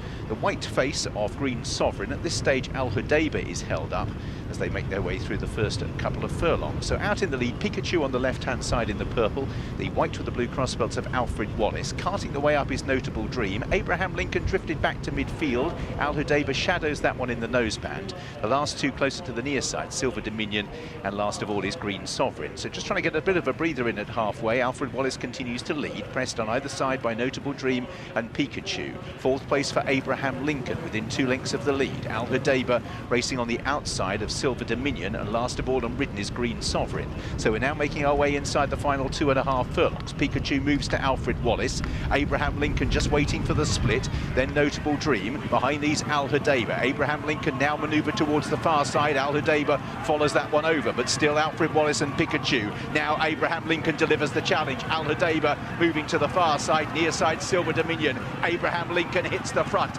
edging to the left. Al Hudayba right over to the rail is hanging. Pikachu is keeping on. Abraham Lincoln also wandering around in front. Al Hudayba trying to get closer on the run to the line, and doing so close.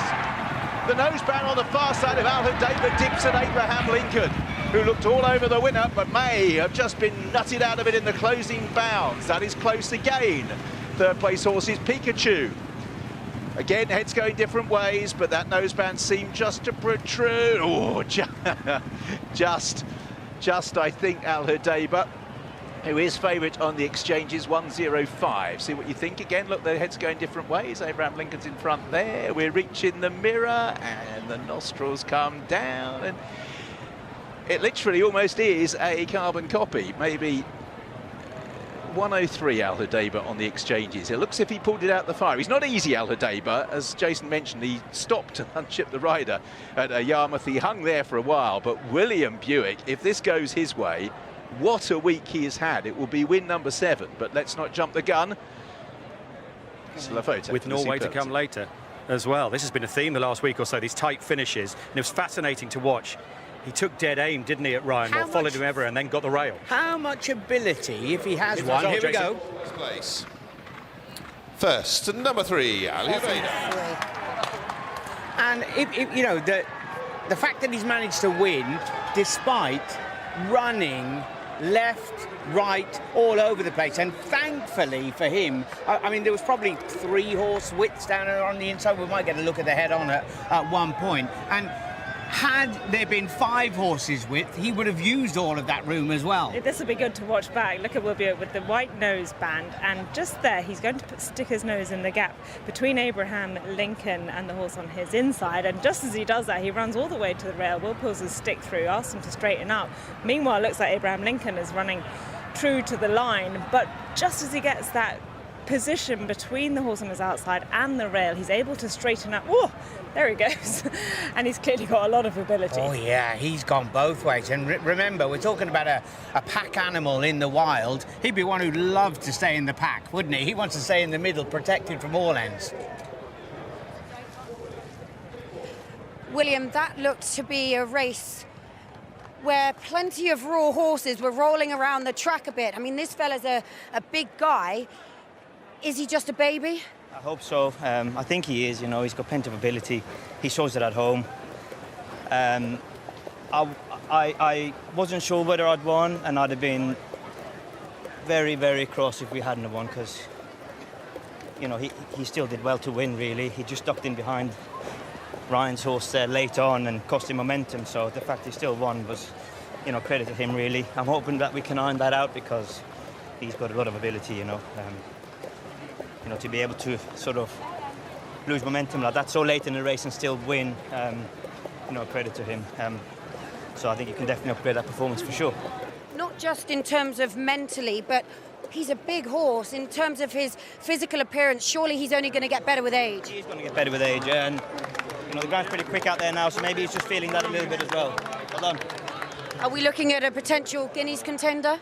Oh, it's early days, isn't it? You know, but this race always brings on to, like, sort of your national stakes, your Dewars, so we'll see them. Thank you. Well done, Will. Fucking hell. Yes, so home is at the rowing celebration. That's the only time you're going to get a chance to do it, William, so you may as well make the best that you can. Ashari, the dam, Godolphin horse, and this is a homebred. He is very quirky, you see, and that's the photo as well. And again, it's just, you just have to sort of look, the nose is mould. If I tell you the noseband is the horse on the far side, you can see that once again, for the second consecutive race, we have a nose margin. But this isn't the first time, it's his 4th run that he's shown some quirks. So they'll be hopeful of ironing it out, but it wouldn't be certain. William Buick, 7 for the week now. Charlie Appleby on his home patch, back in the big time. Al-Hudayba 5-2. Abraham Lincoln run down 8-13 favourite. All 7 ran. Pikachu ran quite well in third, and as Will said, it's just the first indications, both here and at York actually, that a few horses are feeding the ground as this dry spell continues. 3 superlatives in a row for Charlie Appleby. The hat-trick is up by a whisker, but this is a horse with loads of talent. He's got talent, he's tricky, but thankfully, yeah, I think the noseband helped. Will, look, he's a hard ride, and Will had to do what he had to do for sure, but I'm glad he got up anyway. He's going to have no problem staying a mile in time, is he? No, he shouldn't do. You know, at the end of the day, he's got a lovely race style until it just comes to that last couple hundred yards of the business end. But look, that's the first time Williams rode him, so he'll get to know him a bit more now as well. So going forward, no set plans yet, but as we know, we've used this race sometimes as a stepping stone onto the national stakes. Interested to see what Will's got to say. And Charlie, you know, when people watch these kind of things, i.e. you and me talking on telly, it's reading between the lines. I got the impression from your interview beforehand that you think you've got at least 2 or 3 better than this chap, which bodes quite well. Well, we all hope we do. But look, as I said, they're a nice bunch of 2-year-olds. We've given them time, and let's just hope they can just repay us for what we've done for them. Well done, Charlie. Brilliant, thanks.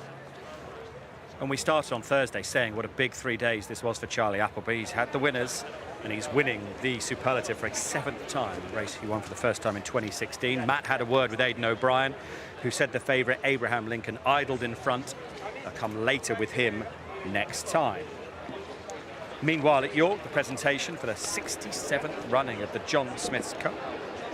The Steward's Inquiry still going on, by the way, into the 3rd and 5th. Sheikh Ahmad Al Maktoum's colours. Ray Dawson, the winning jockey. Roger Varian, I think, is here today. He's winning it for a 3rd time, but I can't wait to see the head-on, Jason. The colours I want to look out for here, yes. The Fiona Carmichael colours, the purple and the green of Danger Bay. Can you pick him out for me, Ed? I can. Out the back there, Jason. I'm pointing at the screen behind the Highclere colours, who also got impeded. And one of those that it... He's done well to finish in the placings from there, I can tell you. Never got a clear cut at the runners. Just when they first put the race on screen, you can see his head I think we need another quite angle. literally turned at a 90-degree angle. I mean, he was sideways at one stage, so that was obviously pretty unlucky for sure. He lost all his momentum. I want to go and see the horses. You can go and see the horses. I want to get another Just angle. getting excited. Meg, we'll check out another angle here. Just shortly after this, you could see the chestnut white face head appear, and it's quite literally turned all the way around to the left. He's totally stopped his momentum. He's right behind the Queen's runner, isn't he, momentarily? Here we go. So he's just appeared from behind Warrant Holder. He just hides back again, and then we get the rush coming across. And right here now... Oh, yeah. There's a... Oh, my word. Oh. Yeah, he's done well to stand up. He really has done well to stand up there. A nasty performance. He was facing the stable yard at one point, never mind the finish line. So, yeah, I think there was quite a lot of interference going on in behind, which initially, when we first watched the race, we probably didn't notice. But watching that back, I mean, how he's found any momentum afterwards is quite remarkable. One for the tracker for the Ebor meeting, perhaps? That's a race to watch over and over again. And any more news from the Steward's Inquiry, we will let you know. Placing's being revised, I hear. Breaking news from York. Revised how? I'm not quite sure, but we'll let you know as soon as we can. We're hearing placings revised. First, number 11, that is Ranmi. Second is Hand of God, confirmed.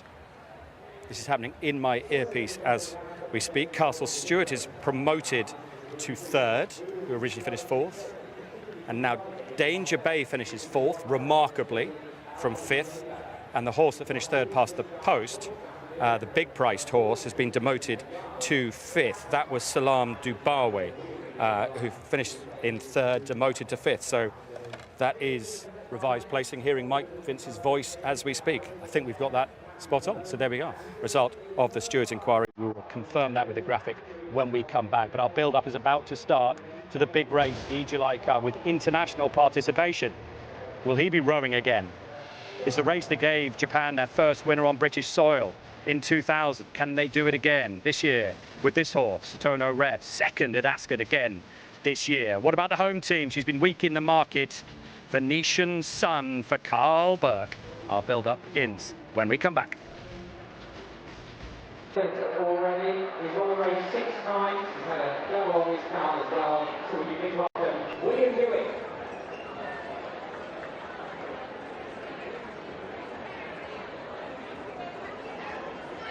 And that leaves us with just one further prize to give. That's to winning trainer. I mentioned we'd often won the race 8 times. 7 of them have been trained by this man since the first winner in 2016 in Boynton. He's a big team with his hands. But Charlie Appleby.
Right, big race time here at Newmarket on ITV. Big crowd again today. Over 3 days, similar to last year really, around 34,000 people have attended.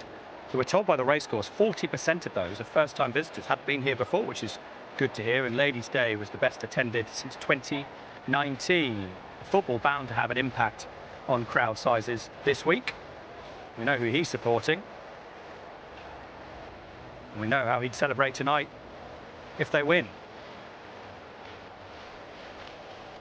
And he's getting his prize from the chairman, Matthew Lowe, and he's had a really good week.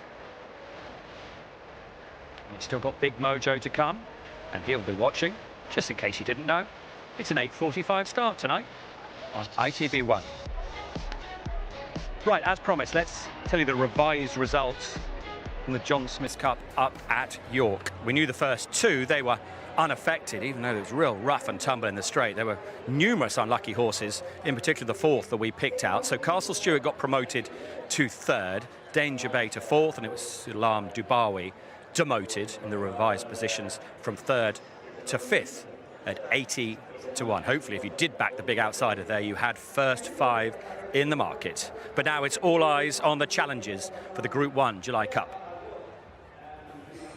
So just going to set the scene for you here before the July Cup. I've just seen Venetian Sun. Oh, no? Okay. Well, we might not have this very long. Well, it's just nice that they're saddling Almerac here and stuff. Okay. Okay. So. Well, as Division sorts himself out, the Al Basti Equo Dubai July Cup is next up. It is our Group 1 contest over 6 furlongs. They're headed by the winner at Ascot, Almerac, who was another big price winner of a Group 1 sprint, Tom Marcon. 2 is Big Mojo, William Buick. 3, Comanche Brave, Billy Lochnan. 4, Double Rush is making the transition from handicap company. Remember, he was the gamble over the way on the Rolling Mile right at the beginning of the season. He is now 3 from 3. Number 5 is Prince of India, Pat Dobbs. 6 is Quinault, the mount of Marco Ghiardi. Number 7, Satono Rev for Christophe Lemaire, and Japan, very well backed. Of course, Japan won this right the way back in 2000 with Agnes World. Number 8 is Koppel for Safi Osborne. 9 is Division, James Doyle. 10, Mission Central, Ryan Moore. 11, Venetian Sun, who is going to run, having shown signs of being in season. Carl was also a little bit worried about the ground, which is officially, of course, good to firm. Clifford Lee. So all 11 run for this contest, and very well backed has been Satono Rev at the head of the market for Christophe Lemaire and his Japanese connections. We'll keep an eye on Division because he's tricky at the start, and clearly he's not that easy in the preliminaries either. So a little scene setter for you ahead of the July Cup. We've had Venetian Sun being saddled in the boxes there, and she's headed into the pre-parade to benefit from the shade for a little moment longer. And then this is where they've elected to saddle Almerac. Nice to have another look at him. He's having a bit of a look around. He's got a few handlers on him while he's being saddled, also by trainer William Haggis. And I only got a brief look at him at Ascot ahead of his win in the Jubilee Stakes, which he won at 25 to 1, remember. That was a big step up in form from him. But I remember thinking, wow, what a gorgeous, big, strong, muscular individual. Remember, he's the one that fell at York last year, injuring Jim Crowley in the process. He actually bounced out of it well, and just goes to show a little bit of time, a little bit of patience, and he's right up here at the top level. He meets Satono Rev again, who he narrowly beat at Ascot. That horse very much in the market. These are just the finishing touches. Sponge on the nose, the wet brush keeping the hair over on the offside. That's technically where it's supposed to be nice and neat, but aesthetics still important here ahead of the big one. We'll pop over here because we have 2 terrific trainers, and of course Aidan O'Brien may have trained Galileo. Donica, don't you go anywhere, but you are Galileo, of course, yourself. As we see, Donica, no, Donica, come on. Joseph's so good at this. He comes in, helps out. Let's start with you, Aidan, Mission Central. It was a sensational win at Ascot. You're up a furlong, different type of race as well. Yeah, absolutely. Be interesting, Matt. Yeah, his 3 runs this year have been over 5, and he showed loads of speed in them all, so it will be interesting. And you've got Comanche Brave, who was 7 to Almerac at Royal Ascot, Donica. Obviously, you've got to find some lengths on that. How do you do it? Yeah, sure. Listen, he's a high-class horse. All these sprinters, they do big margins between them. Thought with a little bit of a smoother run in Ascot, we might have finished a length or 2 closer. So, we do have to find a few pounds somewhere. But listen, we're here with a chance, and hopefully he can. I mean, you must be very proud of your boys, but also it must be very irritating that they're so good at what they do. I know. Listen, I'm always delighted when they beat us, Matt. So, I have to tell you. Okay, Galileo, we'll let you get on. Thank you. Thank you, Matt. Thank you. Now, Japan last won the July Cup in 2000, and they would dearly love to win it again. And this horse has been a model of consistency. Satono Rev only just narrowly beaten at Ascot by Almerac, and now he has the services of Christophe Lemaire, who's ridden him once to a victory over in Japan. He's got placings behind the world's best sprinter, Kai Ying Rising. I've got to say, looking at him, he is a beast. What a lovely strong hind quarter on him. There's Almerac, he's been saddled. He's keeping cool under the trees. And let's have a quick look at a couple of others. That is Comanche Brave, who's one of the smaller types in here. And there is Venetian Sun. She looks fantastic. Well, if there's a lurker in the pack, it might just be Division, owned by Wafnan Racing. Richard Brown is very much concerned with all Wafnan. We feel with Division we haven't quite seen the best of him this season. He's been unlucky, is what I'm saying. Maybe. Probably his run style means that that's going to happen. He's got a big turn of foot, so you have to sort of ride him patiently at Ascot. You know, maybe if you'd say where it was, it might have been a bit different, but it's very difficult.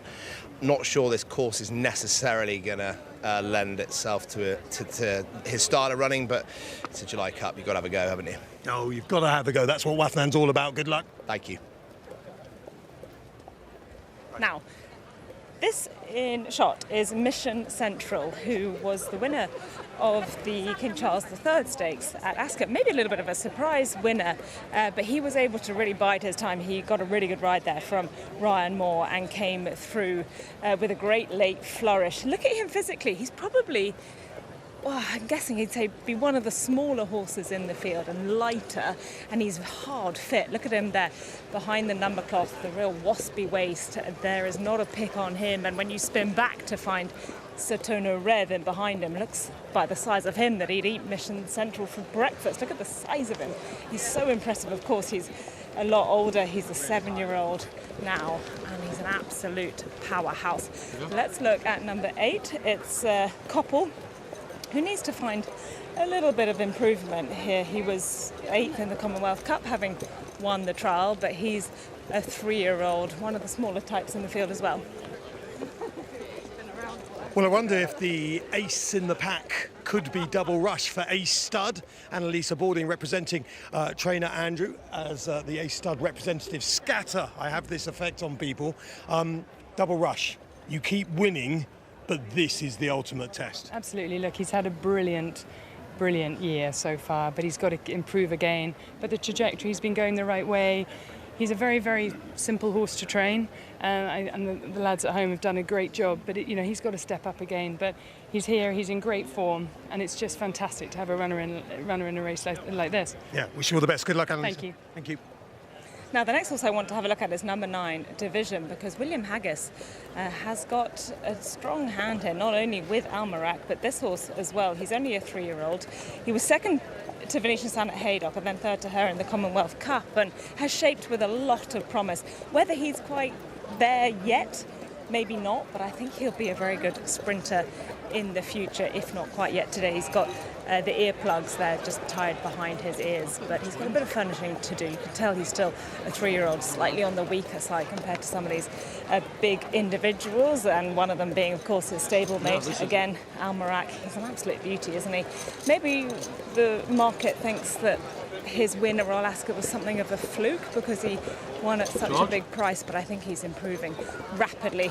Number 3 is Comanche Brave, 7th in the Jubilee. He was beaten 3 lengths. He was a Group 2 winner before that, and he's parading nicely. Good shine on his coat. The couple of handlers, the red hood, but not misbehaving. Now 11, Venetian Sun. Wow. I mean, she just looks sensational. She has ever since her days as a 2-year-old. She looks like a big, strong colt, despite the fact that she's only a 3-year-old filly. Got to go back to 1983 to find the last 3-year-old filly to win the July Cup. Now, I'm not sure how many have tried in the interim, and I'm not sure how many have been as good as her, but there have been a few niggles about her coming into the week. Was she in season? Is she going to like the firmer conditions, which has seen her a little bit weaker in the market? Well, here's the big team that really matters, Venetian Sun. They are here, that's the great thing.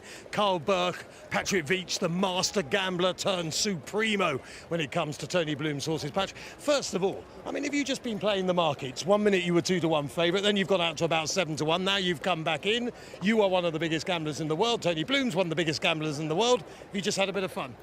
It's, we would have preferred more rain. So you're just going to completely ignore my facetiousness. You saw what we did to those horses that proved Group 1 horses at Haydock and good to soft. Today, faster. We're still a good filly on this ground, but we would have liked more rain, so we'll see. Is it ultimately that, you know, you're giving it a shot, if it doesn't work out, you kind of already know the reasons why, but there's not only one July Cup, but you never know what's going to happen in 12 months' time or 24 months' time. Yeah, we won on this ground, you know, at Ascot. This is a stronger race. Yeah, we'll see. We know that you are up here, as clever as anyone on this racecourse. Who do you think is your big threat? Like, which of the horse or horses you think you've got to beat? I haven't really narrowed it down to one. We'll just see. We think we would like more rain. We'll see. Okay. Final question then, because you're being a bit sort of flappy at the moment. Do you really believe you can win this race today? I think we've a definite chance. We've a definite chance, but you know, this is their chance to beat us today on this ground. September, October, it might be a different story, but we'll see. Good to have you here anyway. Cheers. I want to show you Double Rush quickly before he heads out because he looks seriously well. Look at that shine on his coat. He really doesn't look out of place in this field. And when you consider he was actually moved as a pacemaker for a lead horse, I should say, for G1, who sadly we don't have with us any longer, but his rise through the ranks has been nothing short of pretty incredible. This is the Al Basti Equiworld Dubai July Cup market. Saturno Rev, 15-8 market leader, was as big as 9-2 earlier in the week. Venetian Sun, 11-2, 6-1 Mission Central, 7-1 Almerac and Double Rush, 12-1 Comanche Brave and Division, 14's Big Mojo, 33-1 for Koppel. It is Saturno Rev for Japan, heads the market, 15-8. Right, the horses making their way to post. What a sight that is for the big race of the meeting. Meg, let's start with your fancy, and Jason, you're going to have to come in here because you think the form could be turned around. From the QE2 Jubilee at the Royal Meeting, why do you think Almerac can repeat this? Well, I suppose he was the one that was finishing best of all. Now, they ultimately did challenge on opposite sides and didn't have each other to battle, if you like, but I just thought Almerac was the fast finisher. He made up the ground on Saturno Rev, who probably got first run. And I could just see Almerac hitting this rising ground here at Newmarket and absolutely flying. So you're Almerac. Jason, you think the Japanese can turn this around? Well, I think that since he's been over here, Ryan's worked him on this particular track on a couple of occasions, and he's absolutely loved it. And we know that it can't be quick enough for him. But he's had plenty of racing, you know, so he's not going to put like all of a sudden a whopping great career best. What we can rely on is that he's going to perform at a really, really high level. Look, Almerac, 4 from 7. Venetian Sun, 6 from 8. Mission Central, 6 from 9. You know, so those horses, they are absolutely regular winners, aren't they? But of course, the bigger test now. Yeah, and watching them go down there, Almerac looked to be floating down nicely. Venetian Sun also on this firmer ground at that tempo seemed to be going down nicely as well. But I suppose the thing for me, and maybe you, Megan, as well with Almerac, is that he was able to do that at 25-1 on his second start of the year on his first try at that kind of level. So does it suggest that maybe with another run under his belt, maybe a little bit more age and experience, he can improve again? Yeah, for sure. He's lightly raced. You know, he would have lost a lot of confidence with what happened at York last year. So I think William Haggis and the team have done a remarkable job to build him back up, aim him at a nice level on return. Then they've gone, right, he's ready to step it up. And he did, and he came in with a bang. And Tom Marquand said after the race that there was a moment that the horse was a little bit crowded and his head half went up, maybe in anticipation of, you know, what happened to him at York. But then once it cleared and he got some more running room, he was able to really put his head down and hit the line well. OK, let's talk about all of them, as we like to do on a big race. Everyone at home will have a fancy. We've talked about the top one, Almerac. Jason, number 2 is Big Mojo, who was in the number 2 position last year. He is the each-way play, got to be, like you said, second in this last year. He won the Sprint Cup at Haydock, and William Buick has got a great record on him, having a wonderful meeting. Number 3, Comanche Brave for Donica O'Brien, who we heard from moments ago. He's just had a winner at Navan, as the O'Briens do, beating his brother Joseph. Actually, can he run better than he did at Ascot, Meg? Well, he ran with a lot of credit, I thought, in the Jubilee. He's a horse that stays further than the 6 furlongs. He looked pretty good on his penultimate start, didn't he?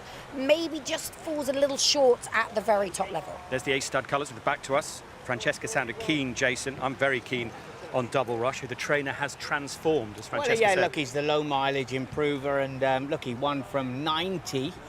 What sort of good thing was he then? But of course, it's a different ass now, Ed, from 110. You'd imagine for Prince of India, number 5 would be a tough task. What about good old Quinault? Francesca, Marco Gianni, for Stuart Williams, looking for a first Group 1. I suppose the question is the Group 1, isn't it? And maybe you think that a good handicapper can pop up and win a race, but with the strength and depth that we've got here, it's going to be a tough ask. He won a listed race here in 2024. He was 3rd in the Group 1 Champion Sprint, but generally at this level, it's tough. We've talked about Saturno Rev, number 8. Megan is Koppel, for Clive Cox, who knows how to win this. He does. Safi spoke about him on the opening show with us this morning and said, don't necessarily look into the place when he ran in the Commonwealth Cup. He was on the wrong side, and actually the race developed away from him. If he's in amongst them this time, he may well take another step forward. Should we have a look at the Commonwealth Cup? Koppel was in that. Division, some say, was unlucky in 3rd. Venetian Sun, the winner that day. Yeah, with Division, we saw a mare earlier on today, didn't we, in Havana Pusey, who can sometimes get it wrong at the gate. Is he starting to get into that bracket where something is not quite right with him? He's claustrophobic, he doesn't seem to jump. I don't know if it's, you know, they would have been doing plenty of work with him. If he can just latch up, fall out with them, and then get into his rhythm, he's got to be a huge player. Yeah, it's the run style thing, isn't it? It's frustrating. He's one that always looks as if he's finishing well and unlucky. But how many times do you make an excuse? As a sprinter, you've got to be on the button. You've got to be sharp out the gates and give yourself a chance early on. I just wanted to question on that. Venetian Sun obviously winning on that occasion. And the question, the ground should be better on slower. But at Royal Ascot, the ground wasn't exactly slow. It was quick. It was also good to firm. She's handled it there. Is it just because the more exaggeration on the downhill run? What is it? Like, why is that now suddenly an excuse? She may well be better with a bit more cut, but it doesn't mean that she can't perform on it. Let's check her price, 11-2. The other thing I'd wonder maybe there is that the Commonwealth Cup time was 1 minute 12 seconds and 0.8 seconds. And the July Cup, as a rule, when you go back through the winning times, is nearly always run faster than that. Is this generally a faster 6 furlongs? And being a 3-year-old filly, having come from the Commonwealth Cup, is that just a little bit against her? Mission Central is number 10, another of the Royal Ascot winners that Francesca started the day by saying it was a big smash-up between the Royal Ascot sprinters. Won the King Charles III. Hasn't been done, the double, since 1985, Jason. Never so bold. People who are taking Mission Central on today would say everything that could go right went right this day. Oh, I mean, he was dropped in. All right, he's had a clear cut at them once Ryan brings him out, and yeah, you could argue that not many riders would have been able to get up and literally the last jump beating the French flyer Rayevka. But I think throughout this current campaign, he had 3 wins. They've all been down over the minimum, but he has no problem whatsoever going back up a furlong. Yeah, he's got 3 wins over 6 furlongs as well, hasn't he? I suppose he's another one that's just come up through the grades last year and this year. And when Ed said, did things fall right for him, it was Kevin, wasn't it, in the analysis hub that suggested that basically the whole rest of the field that day in the King Charles III went way too fast, so he was able to pick up the pieces. He was in the and right where he place was on the track, which we soon found out was the place to be. He looks quite weak in the market. Physically, compared to a lot of these big, strong sprinters, he's quite small and quite light looking. 2-1 the field for Japan. Saturno Rev at 2s. Almarak's been backed into 11-2. He's the mover late on. Almarak. Venetian Sun out to 6-1. Mission Central at 7. Double Rush at 8-1. Division at 11-1. Big Mojo at 12. Facing the wrong way at the minute, but the stall handlers will know what to do. Comanche Brave. Billy having his first ride for Donica O'Brien. In they go. I wonder if they're going to go in that similar sort of path, stay in a group down towards the centre. That's the way for them to run at the top level, isn't it? Well, let's find out. Almarak will be the last one forward for Richard. So this is one of the feature sprints of the season, the Al Basti Equil Dubai July Cup, straight 6 furlongs. In such an open division, and the field leave the starting stalls. Division jumped a little slow, but better than he can. He's right in touch early on. Satono Rev, keeping it simple, is right up there early on with Al Marak, and between the pair, Mission Central racing handily. On the right-hand side is Double Rush. Coming near side, Quinault, along with Big Mojo, on a long rein, taking a fierce hold under William Buick. Those two are coming to the stand side. The bigger group up the centre, headed by Satono Rev with Almarak, then Mission Central, their right-hand side, Double Rush. Comanche Brave tracks them with Koppel, Venetian Sun, 3 from the back with Division, as they make their way now down towards the halfway stage. Prince of India is last of all on that far side group. Big Mojo's gone to Quinault on the near side. Satono Rev is already pressing on for home under Christophe Lemaire and has the lead here. It's Satono Rev from Comanche Brave. Venetian Sun on the right-hand side making ground. Then Mission Central Division is asked to close. Satono Rev's going to have to do it the hard way here, being pressed by Comanche Brave and Venetian Sun. Near side Mission Central Division is now picking up with the red cap. It is Comanche Brave who's gone to the front. Couple at a huge price. Then Venetian Sun. Prince of India finds the path blocked, but it's Comanche Brave's turn to win the big sprint. Venetian Sun, Satono Rev and Couple Division and Prince of India. Comanche Brave, how many times do we see turnarounds in the sprinting division? And Comanche Brave, who was behind quite a few of these at Ascot, turns it round. Donica O'Brien and Billy Loughnane, a new combination. The youngsters and Billy Loughnane pat down the neck for Mohammed Al-Mubaib. Comanche Brave eventually won it pretty comfortably, to be honest.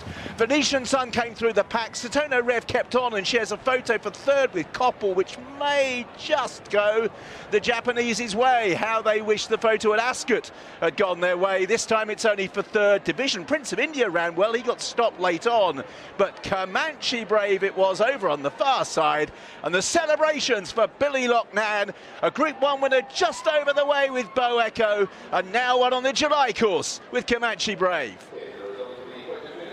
And all the Cornwall team, obviously Donica's mum and dad here, they were the first to give themselves a hug and a pat. Donica, as this horse, you wouldn't have seen it, but Anne-Marie and Aidan just gave each other a great big hug as you passed the line in front. Very proud of you, and you'll be very proud of this horse. Tell me, how has this come about today? Yeah, listen, he was good. He was very good. You know, I'd have to watch it back, but he looked to be travelling all over them. Billy gave him a lovely ride. You know, I said if he's going well, keep going well, and he kept sitting on him. And you know, he's a lot of pace, this horse, but yeah, he's impressive. So it's great. Yeah, I mean, he really has travelled. He's bounced off the surface. I mean, he's sort of looked better than all of them. It's not like something's closing him down or anything. He's travelled. He's finished off.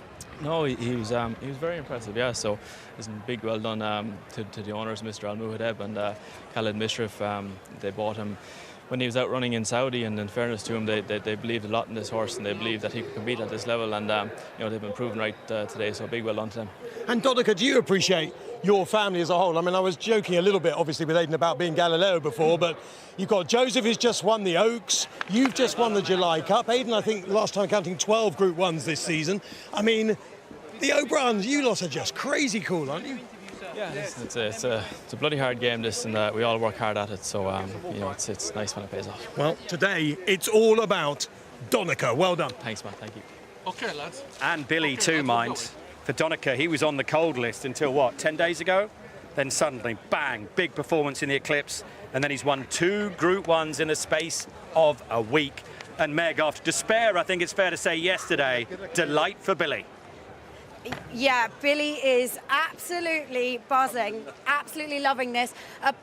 I think admittedly frustrating day yesterday has been put absolutely right in the big one when it mattered. Well done. Yeah, frustrating day yesterday. George's filly ran very well, and I was out of luck on Ian's horse, but fantastic to get it right in the big bay. I'm very grateful to pick up this spare ride from Donica, who's a fantastic trainer, and a horse that's only really just working out how to sprint.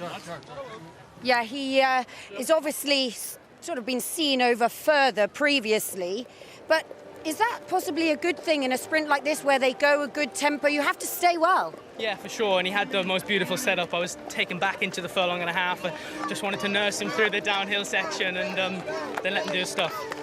This is great. We've got a young fan club here, everyone clapping you in. You've got such a big following now, and you know, Group 1s, they're coming more regularly, winners flying, Jockeys Championship.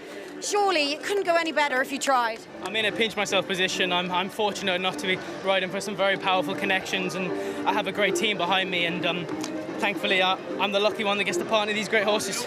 You do, but you do it well. That was a perfect ride. The way he travelled into it so smoothly, you could ride with confidence. I think you need to go and give this a proper celebration. Well done. I will do. Thank you very much. Belmont Oaks, and now a July Cup. Here comes the winner for Donica O'Brien, Comanche Brave.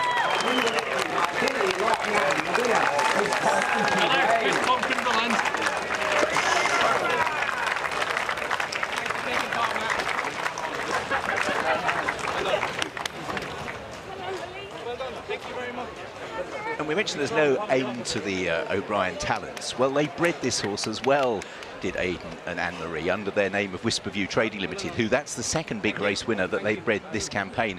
Raced in the Magnier colours for quite a while and was part owned with John Magnier and Anne-Marie O'Brien as well, and then changed hands when racing in the Middle East this year between Abu Dhabi and Riyadh, I think was when the sale was done. Finished third in Riyadh in a Group 2, and then down the field at Chartin before winning a Group 2 at the Curragh, and then down the field at Ascot. But fantastic.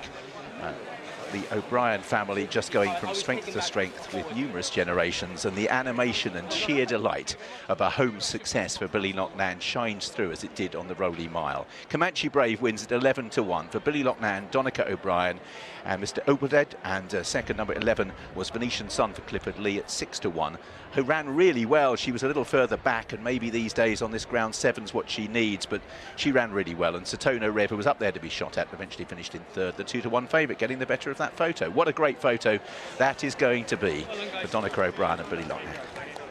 We can pick out a few in there. Donica's girlfriend there in the straw hat on the left, Rachel Hickey.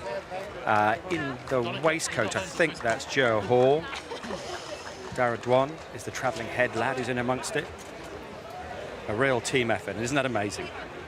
Aidan and Anne-Marie bred the winning horse and the winning train. So much to talk about, Jason. Venetian Sun's run a cracker in second. Japan look for a way that they might finally be landing another July Cup after 2000. Let's go back to the start and enjoy it. Talk us through it. Yeah, and well, first of all, this side you can see closest to us, Division. He sort of got away nearly on terms. He did sort of throw his nose up in the air, but and then there was a funny split, wasn't there? Quinault and Big Mojo come this way. Yeah, Big Mojo looked very keen. I don't know if he slightly jumped out of William Buick's hands because he didn't have a great hold on the reins. Those two come over this way. Quinault ends up just shading him, but Big Mojo there really latches on. You've got Sato Rev, who was pretty prominent a lot of the way. Almerac was prominent and then faded.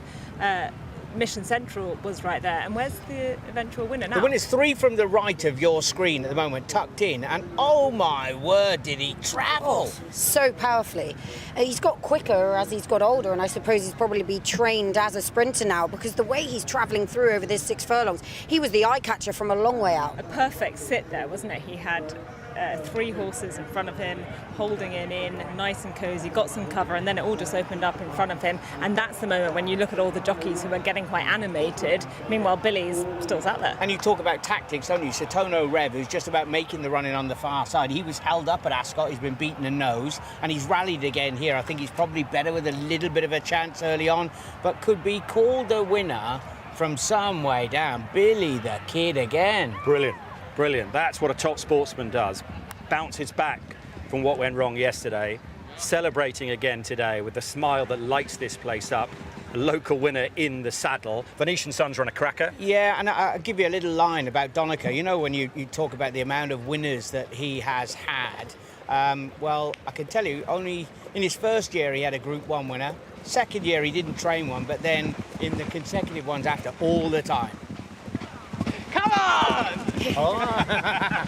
Come on! Brilliant.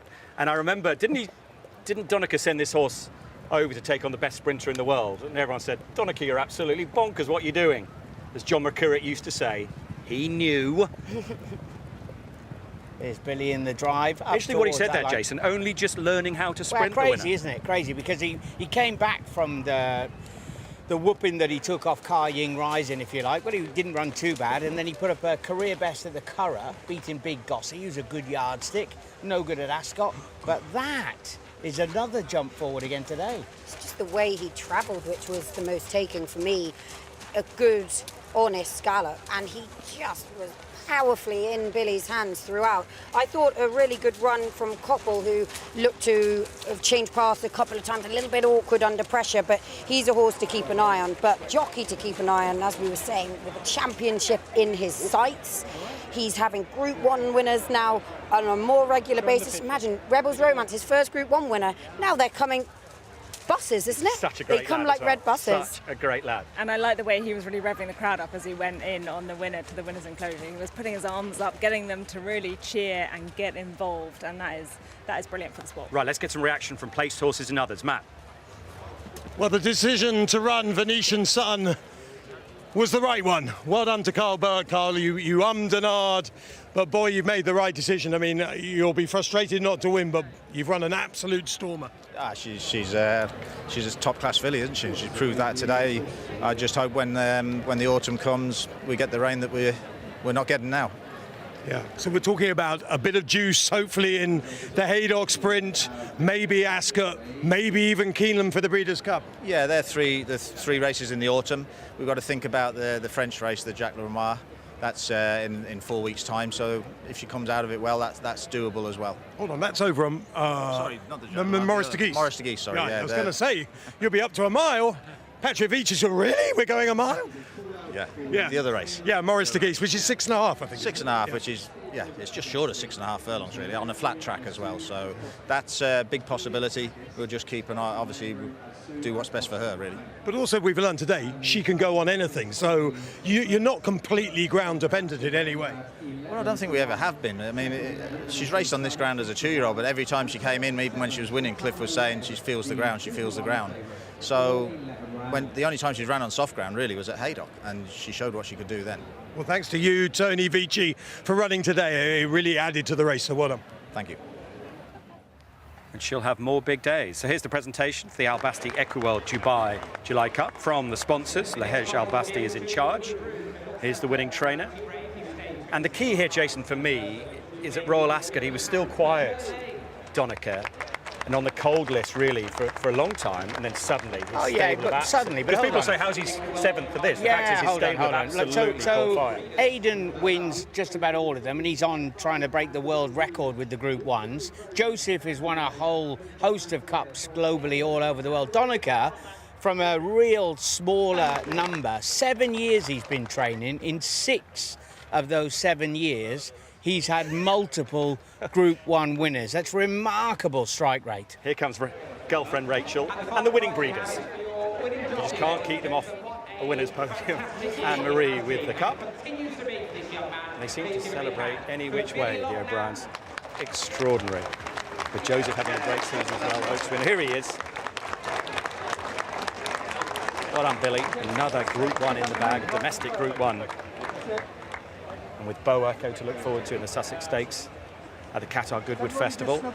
Will he be the champion jockey? That's going to be some battle to relish. The owner himself not here today, represented though at the presentation by Abdullah Atahir. Back to Matt.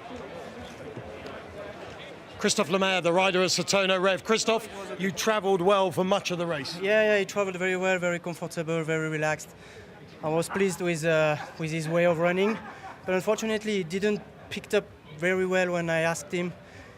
He stayed on with his beautiful stride, but couldn't gear up really. So it's a bit disappointing, but he fought well until the end. I know he's been around a long time, but the way he stayed on, he almost looked like a horse who wanted 7 furlongs, like he got a bit outpaced and ran on again. Yeah, because I stopped him at the end of the track over there. So yeah, he has a little bit of stamina as well. Great to see you. Thank you. There's our winner. More reaction to come. Matt will be ferreting around trying to find out what happened. Almarak was no-show, probably the ground as you feared, Jason, with that horse. Meanwhile, they've had another race at York while we were building up to this contest. Richard Hoyle, tell us what happened.